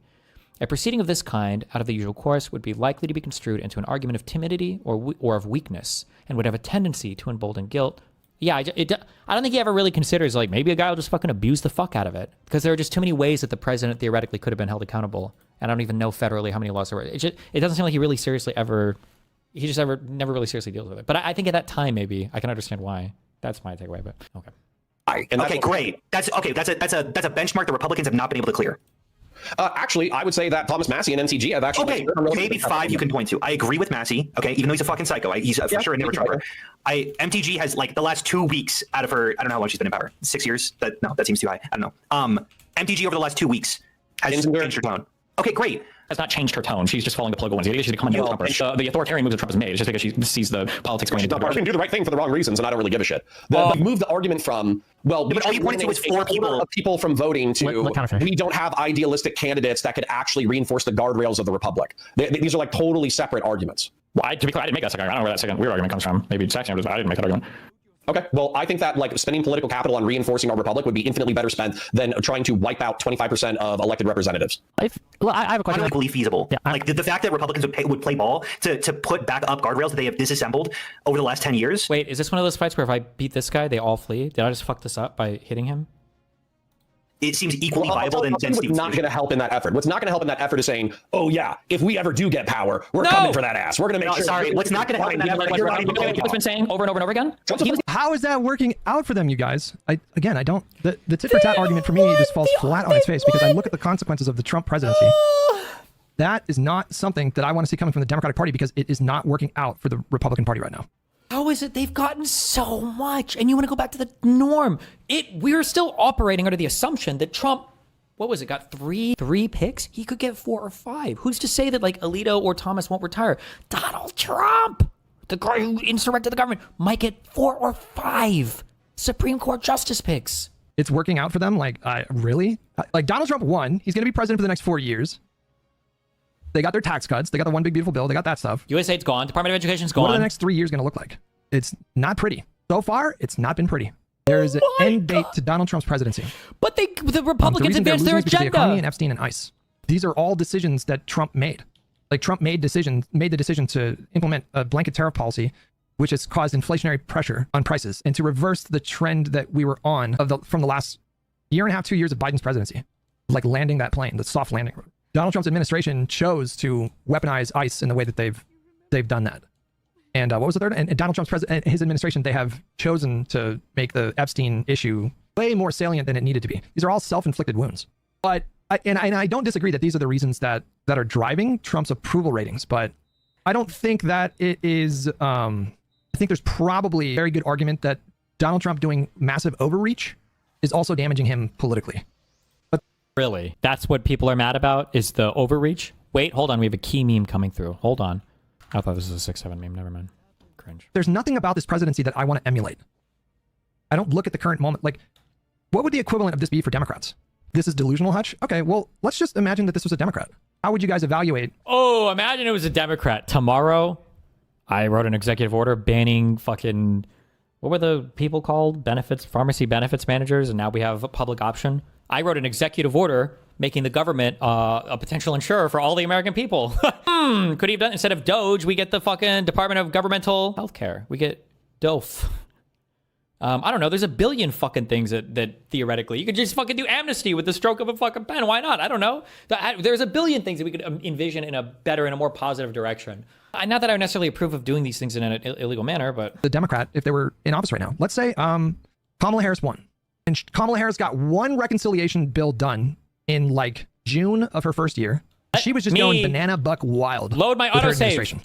Weaponizing DOJ, personally inserting herself and asserting herself as the figurehead of the criminal investigatory. Wait, I need to know where he got this from. This has to be a troll. I'm getting trolled. I think that what Hutch does, I think before he streams, he's like, I'm going to pick one thing that I'm going to harp on that's just going to be like a, fuck me. That's going to be like a super troll point. And the super troll point is going to be this weird mythology that Destiny or anybody's asking for the president to head up some investigatory body and be the front-facing thing of all.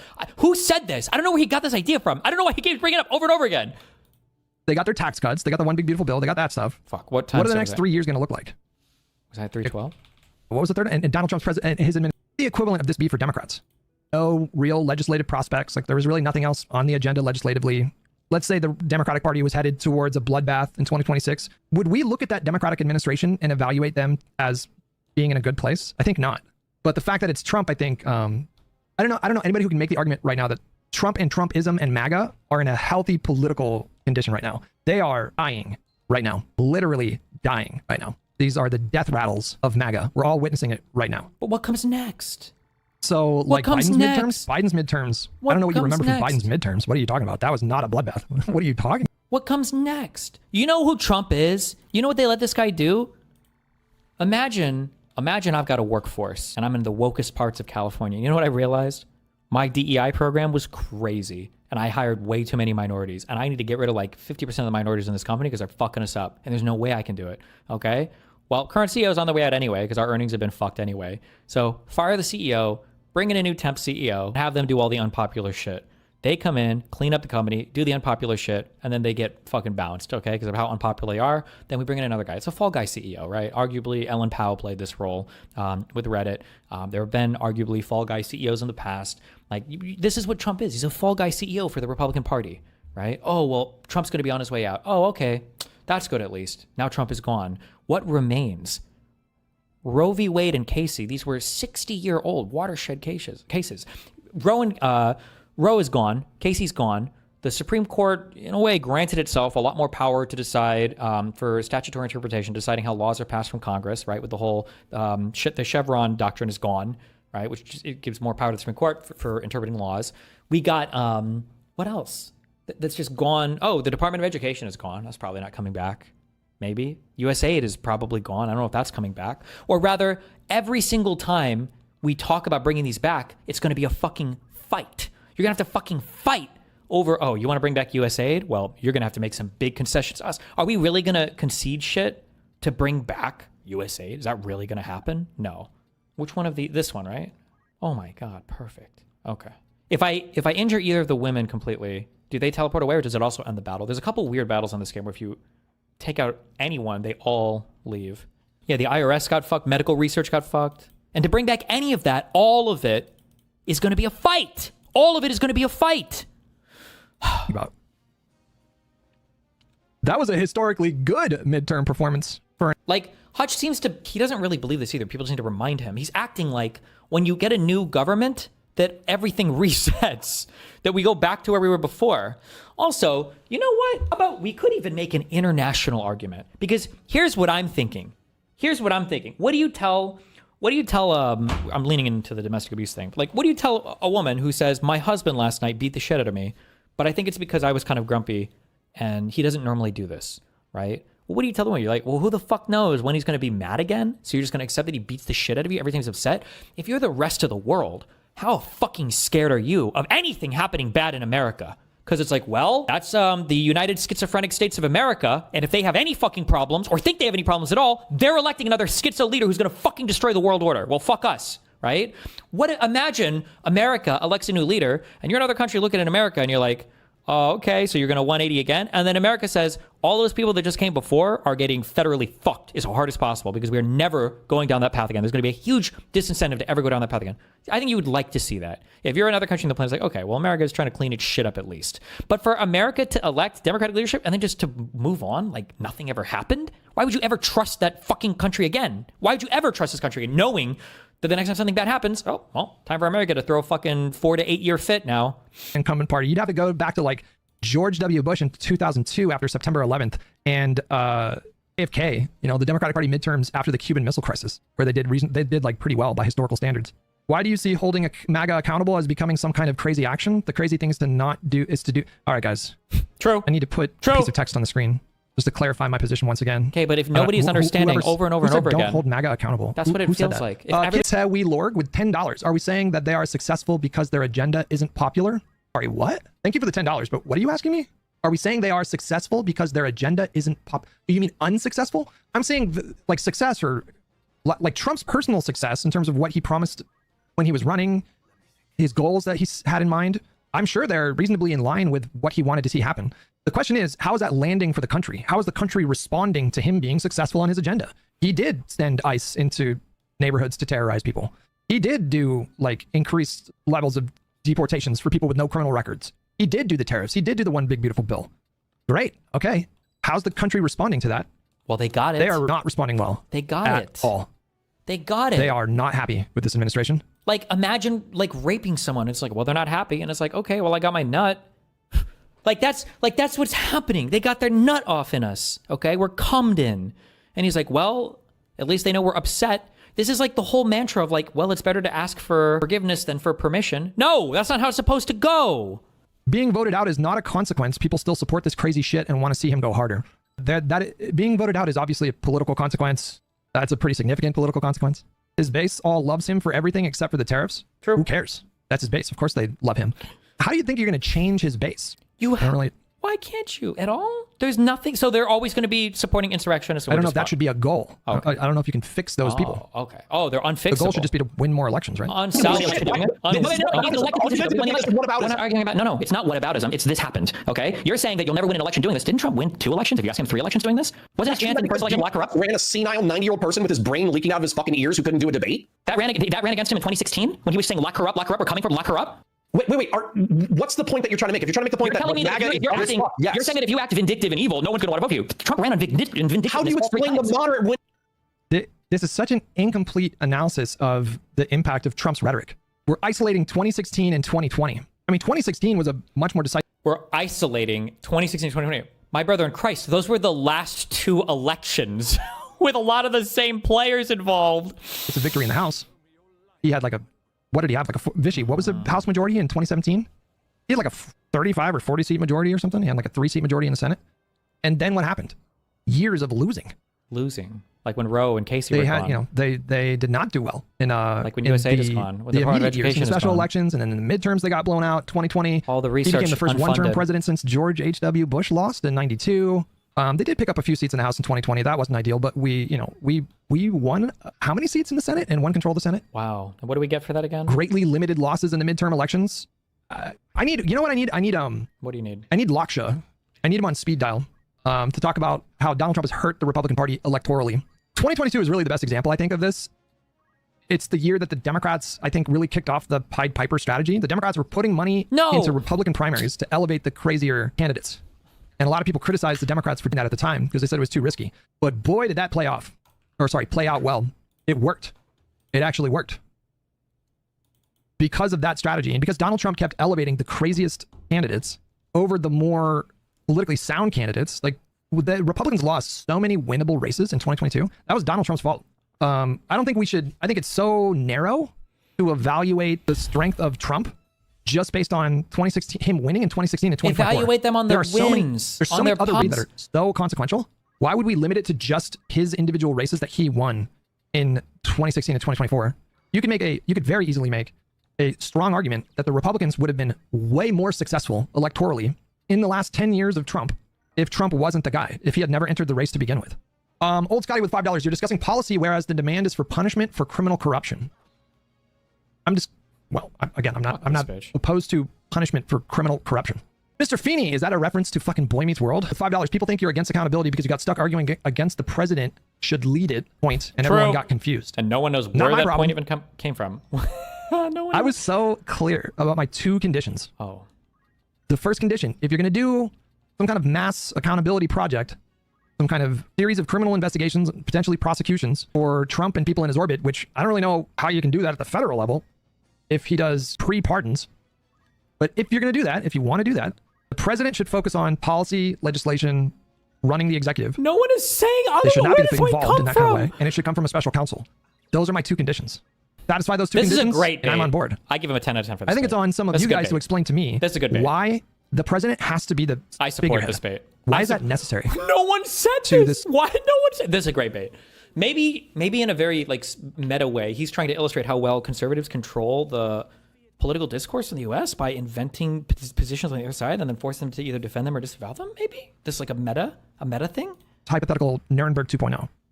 I don't think you can give me an answer to that makes any sense. Said we Lorg, I'm going to time you out, bro. Ooh. Who said that? No I'm one being is saying gaslit. Usually it's Twitch that gaslights me. Who said that? No, wait, what? Twitch, now I need you guys to be the nourishing partner. Because YouTube is gaslighting me. This always happens whenever I fucking react to Destiny content. I'm just going to say it. YouTube starts gaslighting me. Oh my God. I asked chat. I asked you guys.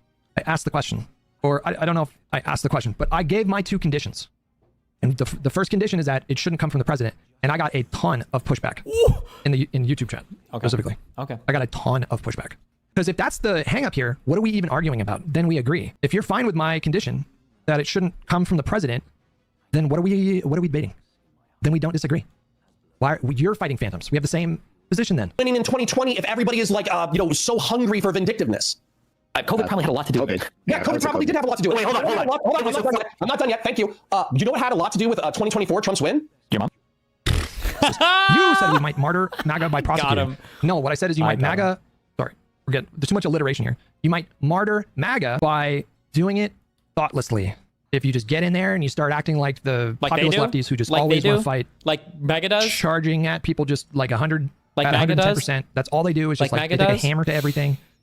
You have to insulate those kind of investigations from political complications, and the way you do that is by satisfying my 2 conditions. Can't come from the president. Who said that? Have to do a special counsel. Okay. That's it. That's all you got to do. That's it. If you are okay with my 2 conditions, we agree. Okay, cool. Go nuts. Okay. Hold them accountable. Got him. Cool. Democratic incompetence. I agree. Democrats seem uniquely capable of snatching defeat from the jaws of victory. Why the fuck are we talking about the general when we should be talking about the primary? Trump won the Republican majority. Okay, Trump won. He did. Okay, in the initial primary. Wait, hold on. You know what had a lot to do with 2024 Trump's win? Your mom. Democratic incompetence. Democrats seem uniquely capable of snatching defeat from the jaws of victory. Why the fuck are we talking about the general when we should be talking about the primary? What does that even mean? In 2024, how is it a foregone conclusion that the Democrats would win? What? At what point were we like, 100% easy? When was that ever the case? Trump won the Republican majority. Okay, Trump won. He did. Okay, in the initial primary, 16-1. Okay, like the original primary. In the original, I was saying 2020. He won a plurality because all the moderates would fucking drop out. No, Trump was the most popular candidate to emerge from the primary. No, he said by plurality, but is that even true? No, I thought Trump had a fucking majority. I thought he won an outright majority in 2016. Did he not? Probably. Did Trump win a majority? Even if he didn't, it doesn't matter. Even if they would have dropped out, wouldn't matter. Of Republican primary votes in 2016. I thought it was a outright majority, like a bare majority. I thought he like dominated, didn't he? Oh no, it was a plurality. Oh, it was close to a majority. In 2016, he won 44.9% of primary votes. But if the moderates had all dropped out, Trump would have won that regardless. He had such a commanding lead. Some of those voters would have gone to Trump, and yeah. End of the cycle, but I guarantee you that there was like probably 80% of the way through, 90% of the way through, he was still sitting at 30. ASOS, Trump received about 45% of total Republican primary vote nationwide, the largest raw vote total in GOP primary history. Jesus. 7 or 39%. Fast forward to the part where Whick has random people join the panel. Kafka explains how this could be done legally and constitutionally. I do want to kind of see where this, maybe we can break up this reaction a little bit today, a little bit on Sunday or Friday. If the Republicans, but I do, they're kind of getting to the meat and potatoes of the conversation here. I'm going to try not to get stun locked and listen to this for a little bit. Did to Donald Trump what the Democrats did to Bernie Sanders, we wouldn't have this problem. But at the same time, they didn't, and we can't cry. Wait, hold on. No, I think Trump was way more popular with Republican voters than Bernie was with Democratic voters. Hold on, you're making your argument for us because all you're pointing to is that you don't actually need broad political support in order to push a candidate through. But I have no idea what that has to do with anything I've said. You want him? Mock. I think you're being sarcastic. I feel like I would give it. My question though is, if Saxiums and Destiny, you both acknowledge that this would be politically unviable, like there would be no political will for this. This would be very unpopular. It just wouldn't be an electoral winner. Why would you think that advocating for this publicly would make it more likely that you are going to win in the future if you've already acknowledged that this is politically? Did Destiny explode yet? Not yet. I don't ever explode. I don't know when that happens, but I never explode. Cancerous of a position. Why the hell would you ever take this position publicly? Because you got to fight for the thing. Wait, has it been 3.5 hours? He's got an hour of the way through this? King. Things that you believe in to move the public in that direction. Oh, true. We did have the keys in 2024. We had the keys. Not the keys. The keys. Like our fucking God Emperor Gavin Newsom did with Prop 50. What a king. Hell fucking yeah. See, what drove Prop 50 was Texas. Seriously, but not literally. And Republicans. But anyway, go ahead. What was the response to Republican? Yes, it was. Yes, exactly. It was response to Republican overreach, right? And so when the Republicans point to saying, Democrats, public Democratic influencers want to bar all of their opposing all Republicans from office, right? They're going to use that to justify people doing some pretty crazy shit on their side. And like gerrymandering in Texas? What they use to justify that? What, like the president of the United States coming out and saying some congressman should be executed? Oh, or that crazy shit? Do you think it's gonna? Do you think it can't get worse?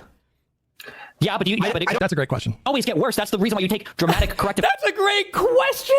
It's a great question. You're talking about being held hostage by half the country. That's your guys. What are we gonna do? Well, hold on. It can always get worse. That's your position, that you're held hostage by your entire opposing party in a two-party system.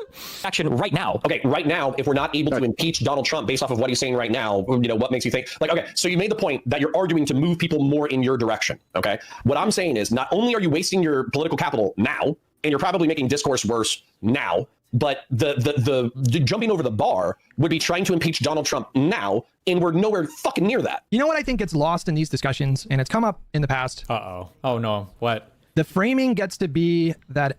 So like when Whick just asked a moment ago, do you not think that it can get worse? I think that the framing is a big problem in these conversations. Reframe us, Hutch. As we talk about like political considerations, is this politically viable? We have hypothetical discussions about you can make a martyr out of Trump.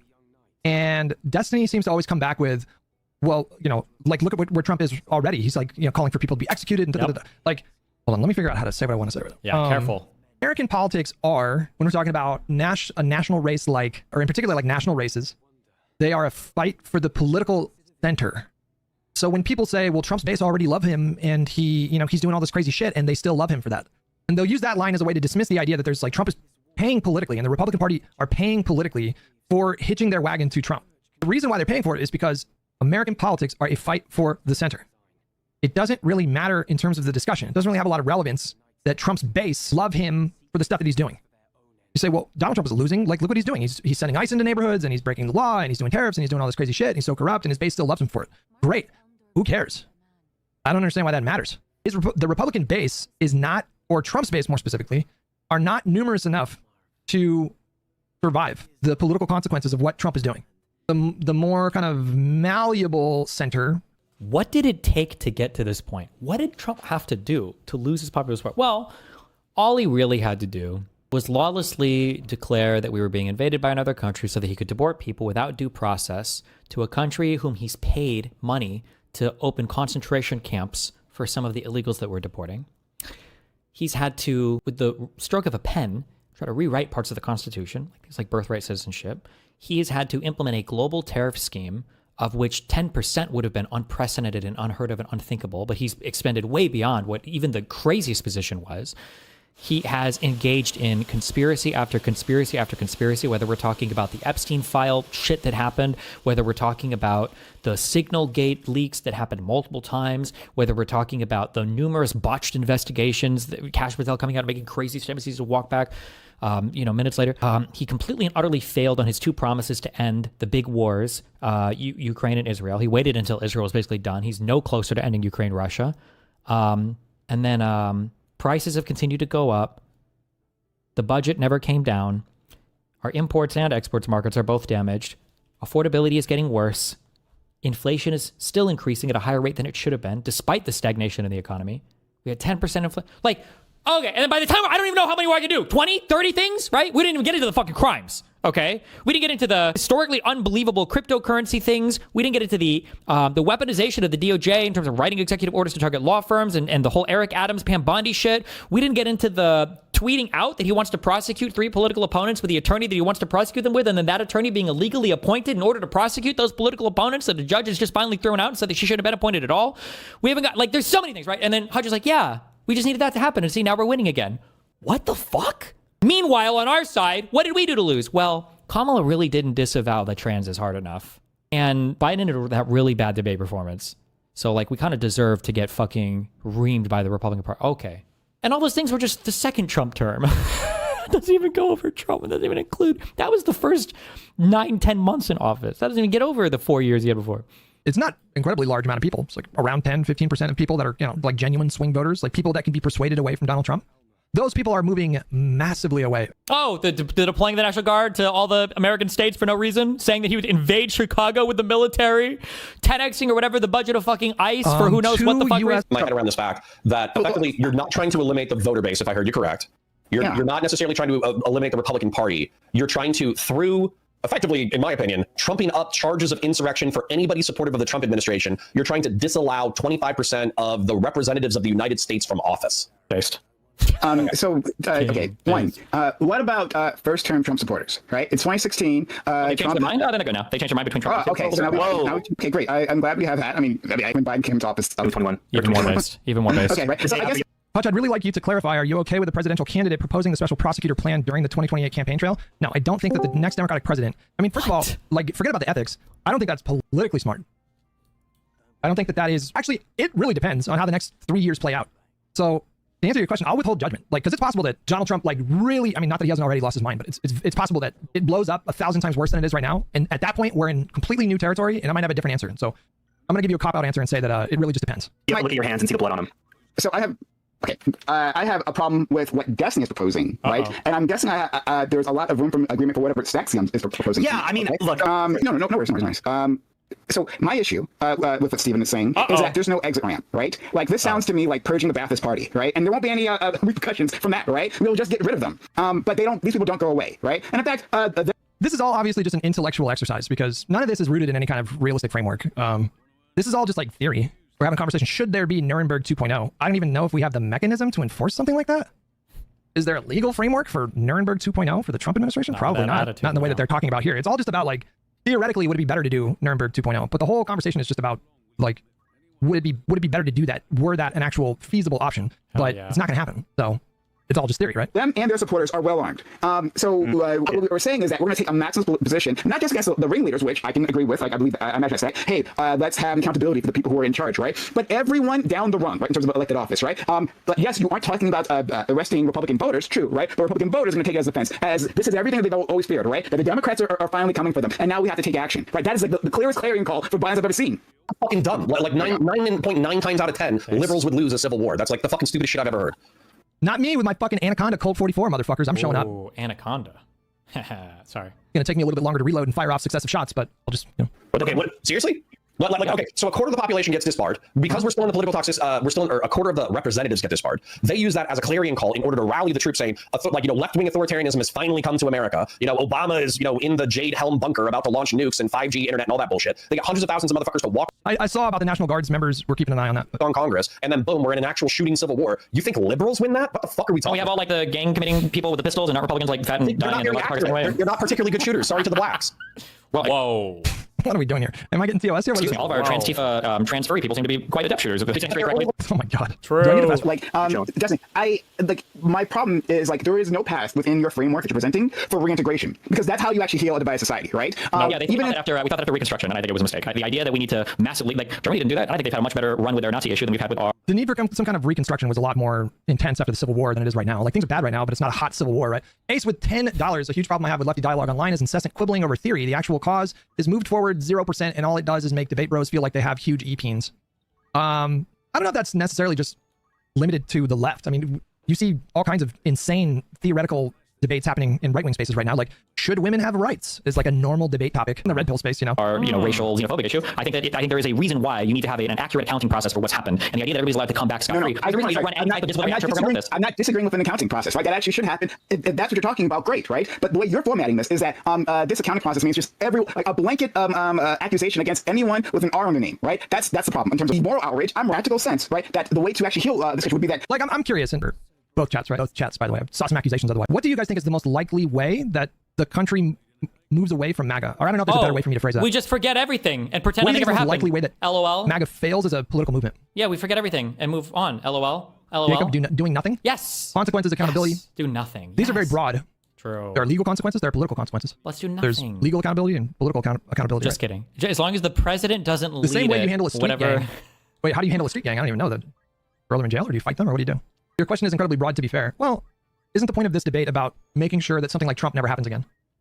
I thought that was like the crux of the conversation. True. Nick with $5, I used to argue that online debate was more than just political theater, but this fan fiction BS is making me self-reflect. I mean, this whole conversation just feels like memes. You know, we have to sort of read between the lines to understand what the conversation is actually about. More realistic. Because I don't think it's literally about, should we do Nuremberg 2.0? We should. How did appeasement work before, huh? So, like, what in your mind, what would be appeasement? What would be the option that looks like appeasement? There should be legal consequences? What if what if in terms of like legal consequences, there are very limited options because of the presidential pardon? I mean, that is something that you have to contend with, and I don't know if there are any easy answers to that. How do you force legal accountability if the president can just pardon everybody in the cabinet? Oh, so as long as he pardons everybody, Hutch is saying we don't do anything. King, this is the king. Yes. There's state charges, sure, yeah. King. But King. What would those charges? I don't even know what those charges would be. Because state charges in Georgia, yeah, and in New York. They're gone. Those were state charges. The Georgia ones. A constitutional amendment. That would be the most ideal situation there. You would have to constitutionally enshrine a binding, legal code of conduct. I'm not sure. The only way we could get rid of the immunity decision is by amending the Constitution, right? True. Them not being able to run for public office is a good bar. I'm just not sure if that's an attainable bar. Can't even do that. The bare fucking minimum. That doesn't seem like, in terms of practical solutions. The bare minimum. How wouldn't it be? How would you? Are you taking Destiny's position in terms of like making sure that every elected Republican can never run for Congress again? Or run for office again? Is that what we're talking about? How is that attainable? How is that attainable? It's literally in the Constitution. Well, it's unattainable in the same way that like a constitutional amendment to repeal the Second Amendment is not practical. Like, sure, it's possible, but there really is that. Does anybody think that's going to happen? It's in the Constitution. We did it after the Civil War. You're talking about using the constitutional amendment about insurrections. Is that what you mean? Well, what does it look like, you guys? What are you talking about specifically? Get into specifics here. Section 3, 14th Amendment. Get them, guys.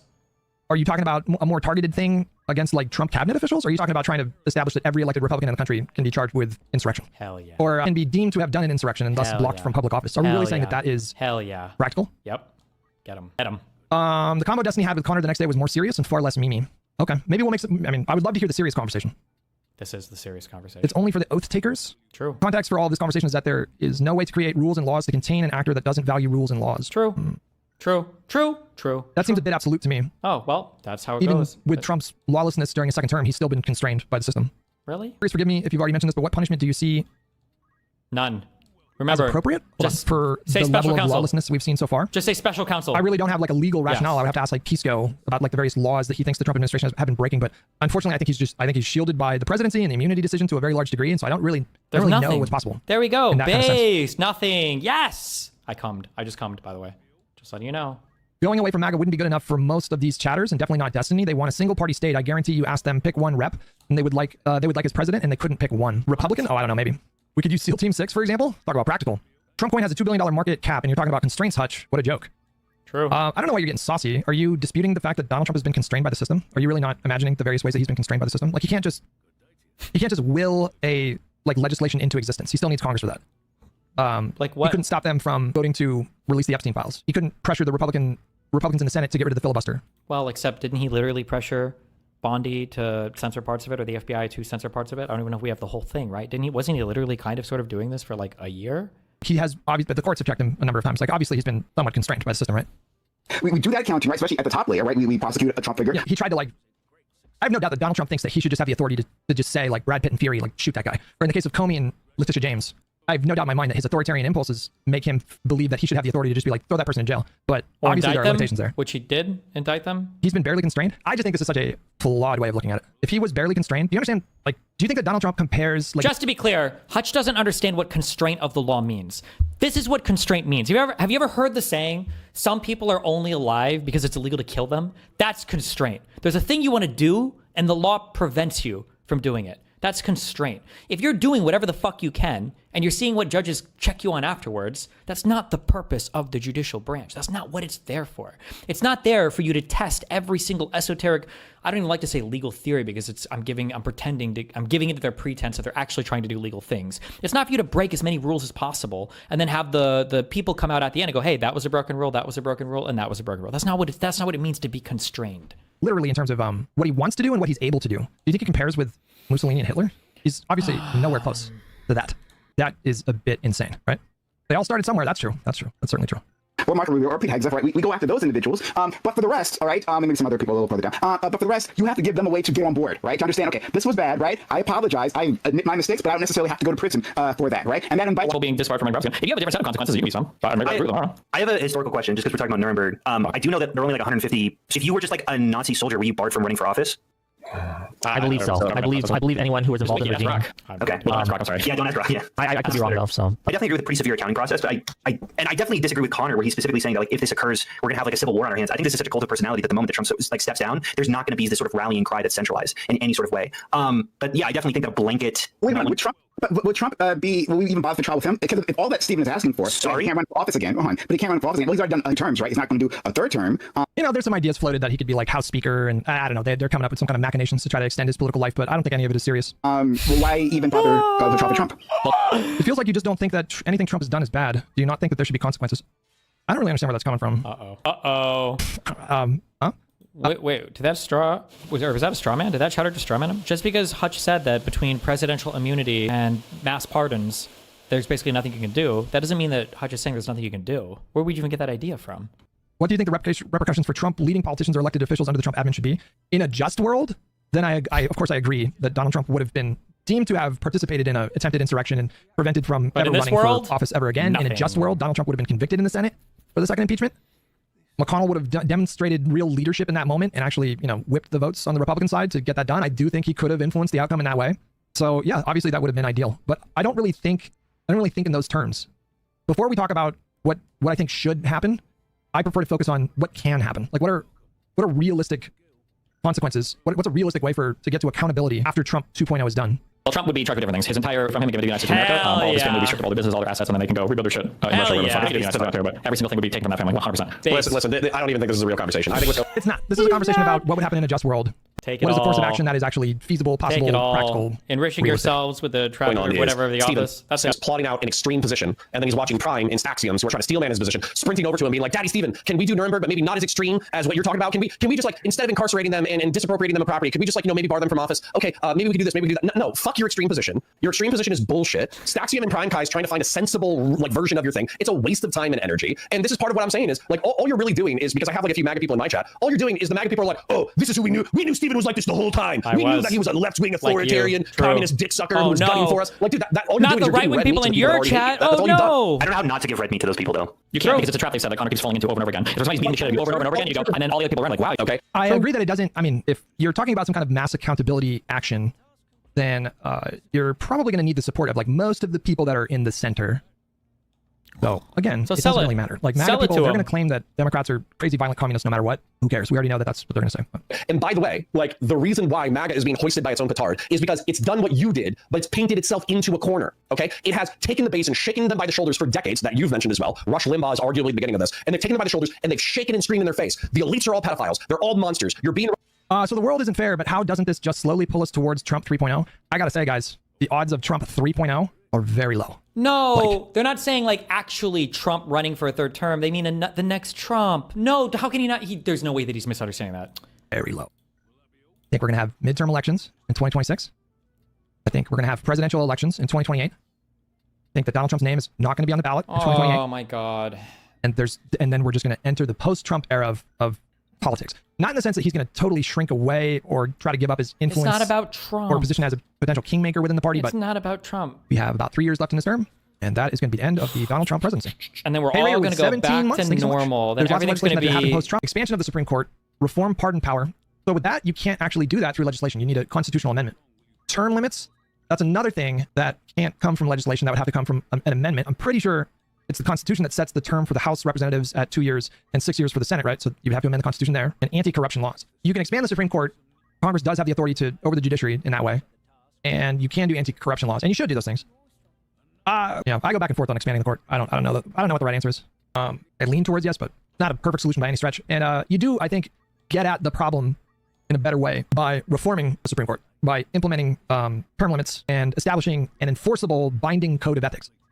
Binding? So if you can do those things, then you're addressing the problem in a much more permanent... Fuck, I don't know if we actually put that in any of the laws. Did they write binding on the bottom of any of the broken laws? Like for the Hatch Act? I don't know if they put like binding, like must follow, like have to follow this law. We need more binding stuff. Fuck, I don't know how often I see that word at all. Binding. I don't know, they need that. We gotta have binding in all of them, I think. We should go back and add binding to all of them. Way than just like stacking the court. But I mean, I don't know what to do about a 6-3 conservative majority Supreme Court that we're probably all gonna be living with for at least another 20 to 30 years. Like, I don't even, you know. Maybe it gets to the point because, this Supreme Court is not very popular. I mean, people are very dissatisfied with the Supreme Court. And so maybe the appetite for expanding the court. We can downvote them. Rose, we can right downvote now, we don't their have rulings. nearly the kind of appetite for expanding the court that would produce legislation. Even though people are upset with this Supreme Court and they don't approve of the Supreme Court, expanding the court is still pretty significantly unpopular. So I don't even really understand necessarily the point of discussing that at this point. The answer is to expand it so that one justice oversees one circuit of appeals. How many circuits of appeals are there? Are there like 13 or something? I don't even know. Is it 15, I think? Something like that. Did you see the suspect when you were looking on Twitter? I missed you saying it. No. Is there a picture of the suspect? Is there 13? From House? Weebleman says, but we have to do all this without upsetting MAGA. Otherwise, we shouldn't do it because it hurts Dems politically, yeah? True. I'm about ready to start banning people. I don't care if things upset MAGA. Neither should you.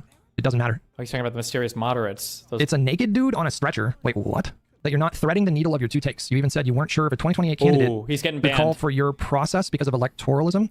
No, I don't think I was vague about that. I said very specifically that the 2028 candidate should not run on Nuremberg 2.0. And I don't even care about the ethics. I'm saying politically, that's not going to be very smart. In 2028, what's very likely going to motivate voters is like affordability shit, just like standard issue political calculations. But I also said that a lot can change. Like if Donald Trump like literally sends SEAL Team 6 to murder Barack Obama, then we're in a completely different landscape. And so I'll have a different answer then, I assume. Really? Globalist. The international globalist, post-racial, progressive communist. Only one? By the way, remember what I just said, only one. If Donald Trump orders the assassination of somebody, that's going to be what they say. Only one. He's only killed one person. Do you know how much more he could do? Do you know how much worse it could get? Leninist, whatever things, they're all going to kill you. And what's happened is they've radicalized their base to the point that, yes, they have power. But now not banned. They're turning a leopards eating faces party. Well, at least the leopard is not going to eat my own face. Donald Trump was forced to, against his will, release the Epstein files because his own party turned against him in reference to it. Yep. So once again, wow. you're trying to I don't know what argument. I think Connor is making the argument that I'm frankly making, which is there's a problem with this conversation. There's a problem because there seem to be these established premises that are just not accurate. And one of these premises is this idea that Donald Trump is just like this unstoppable force right now. He got his 2 terms. Dollars are down with $10. And he got a Supreme Court pick, and they've gotten their unhinged to support them. Just expecting politicians to adopt unpopular positions because you think it's right won't happen. Yeah, I agree. True. I agree. Me too. There can be a grassroots campaign to, form a political action committee or form an advocacy group, and the entire purpose of your advocacy is to pressure politicians to hold Trump accountable. Like you can do that. You don't need politicians for that. You can start doing that tomorrow if you want. What argument are you trying to make here right now? I don't know what argument. The argument that I'm trying to make is that you are trying, for some reason, on the verge of Donald Trump being politically irrelevant within a year, you're arguing that you should adopt and mirror Trump's rhetoric and political positions. It's fucking stupid as shit. Because the issue you're running into is you're viewing Trump as a single discrete moment in time. No, I'm not. Things that cause Trump is the fact that there's no accountability for conservative derangement, and there's never been any deranged. You keep saying that. An unfortunate shortcoming of democracy is that sometimes voters make really stupid decisions. And I don't like their decision that they made in 2024, but that's the decision that they made. But one of the reasons, it's all too, do we just like follow, is that democracy? Are we a passive observer of the democratic process, or do we try to dip our hand into the stream of public thought to try to direct the currents in a different way? Is that not the point of what we do? Are we really just here to be? I feel like this is a very heavy-handed way of like avoiding the possibility of voters making bad decisions. But at the end of the day, they made a really bad decision in 2024, and that just happens in democracy sometimes, and it's not tight, and it's not great. So let's help them not make it again. 2 months. Appreciate it, buddy. Let's not make that decision again. Shouldn't we do that? Did you like Dems' decision to not hold a primary? I don't know. I don't know. I don't know if that would have been the difference maker. It's just she had 107 days to campaign, and if we would have done a miniature primary, you could argue that it would have lended more legitimacy to her campaign. It would have muted that line of attack. I'm not convinced that would have made the difference. I haven't really seen any polling to back that up. But there were no good options. Sidmeister says the primary idea was stupid. I don't even think it was stupid, Like, I think you could have done a miniature. I mean, the whole thing was extraordinary. The whole situation was extraordinary. For a candidate to drop out a little over 3 months before the election was unprecedented, right? True. Or in that kind of way. Maybe there's a precedent for that. I really don't know. But But either option was bad, because if you do a miniature primary, okay, now you only have 107 days, but now you're taking away like 30 days. Those are 30 days where you could be campaigning. You're up against Donald Trump, who has insane name recognition. Kamala, voters didn't really know a lot about her. And so she was up against it. And she was up against the clock. And it's just like, I don't know. I think that was probably the best move. I think that was probably the best option, is just anointing her, because I think she would have won anyways. I think she would have won that primary anyways. And so, yeah. Them right about what? They say the exact same things that I say when they're talking to themselves, and then when they come to the liberals, like, oh, you guys can't do that because it would be horrible. And then they go and they do the horrible things. The difference is, for some reason, you believe them when they criticize the liberals, but you're not listening to them when they're giving strategy to their own political operatives. True. Okay, so hold on. Let's say that you win this rhetorical game, okay? Is the remainder of American politics for the next 10 years until the entire republic collapses is effectively like a tit-for-tat race to the bottom between extreme lefties and extreme rightoids? Because effectively... Right now, it's just a Republicans stabbing us in the back over and over and over and over and over again. I see. Let him finish and you can answer that. What I see on the left now, it's starting to pick up right now is I see like I said, I've mentioned the 4 things that I think PF Young is right about that are causing people to crave political radicalism. And I see liberals in their desperation to go after Trump, normalizing socialists and normalizing communists. And you are rhetorically paving the way through which they can use extremist rhetoric in order to seize power. Who's to say that the next Trump is going to be right wing? It could be some left wing fucking socialist degenerate piece of shit. So why the fuck would we make that path easier? There it comes. What was the question? I don't remember the question. What was the beginning part of this where you did this whole swear around? Why? I think that's a good question from Connor. I didn't even think about that. If you want to encourage this kind of action, how can you be sure that the person that is elected running on that kind of a thing wouldn't just be an insane authoritarian lefty? What? How can you be... When the cop shows up to arrest you for breaking the law, isn't the cop technically just like assaulting you, battering you, and kidnapping you, and then falsely imprisoning you? Isn't this really... What? Is he any worse than the actual guy who was a kidnapper? What? 1 year, we're going to hit the midterms. It's probably going to be a Democrat sweep. We've been racing to the bottom, led by the Republican Party, saying that if you do fuck shit, there are going to be consequences. It's not a race for a bot. Fuck shit seems like a very, seems a little vague. It's stopping the race to the bottom. Insurrection means that you're trying to interrupt a governmental process through whatever. They might support a person who engaged supporting an insurrection is in and of itself definitely engaging in insurrection. That's what it means. If you're supporting somebody in a rebellion. The 14th Amendment, go ahead and read me it. Just read the text. It says, or somebody who's aided the enemies thereof. Aided the enemies thereof. That has a very specific meaning. If somebody legitimately believes in the MAGA bullshit, which I don't, by the way, but if they legitimately believe it, and they are supporting Donald Trump... Says, no person should be a senator, representative, blah, blah, blah, blah. So the ending part of this is, to support the Constitution of the United States, shall have engaged in insurrection or rebellion against the same, or given aid or comfort to the enemy. Finish this up on Friday. We're not going to be live for Thanksgiving, but Friday we'll finish this up. And apparently there's a better conversation between Destiny and Connor. Donald Trump hasn't been convicted of insurrection, and but this is all just like memes, right? That's the Trump crime, and convict people of a crime for supporting someone who is the active president of the United States, but also of the leader of their caucus, the leader of their. I'm sorry. Do you believe that you should always unequivocally support the leader of your party just because he has the letter R or D next to his name? Of course not. That's like pretty much. Why did you just give that an excuse then? Why is that your defense then? You're going to charge them. You think guys believe in MAGA? They're dumb. Yeah, that's fine. Country. That's fine. They think I'm an American. I believe in the American Constitution. Who doesn't believe in the American Constitution? What a stupid fucking argument. By saying that you are going to engage in the race to the bottom, for breaking the law and for encouraging it. By charging. Yeah, I did. Can I get a rough estimate for that? Like, it would be, I don't even fucking know. Is it like 30,000? I have no idea. At least 3. We know that. At least 3. Okay. Why did I watch this? Why are you guys triggering me? So the thing I keep thinking about is, was it worth it to be happy for a little bit? Even though it ended up sad? Or would it have been better if the whole thing never happened?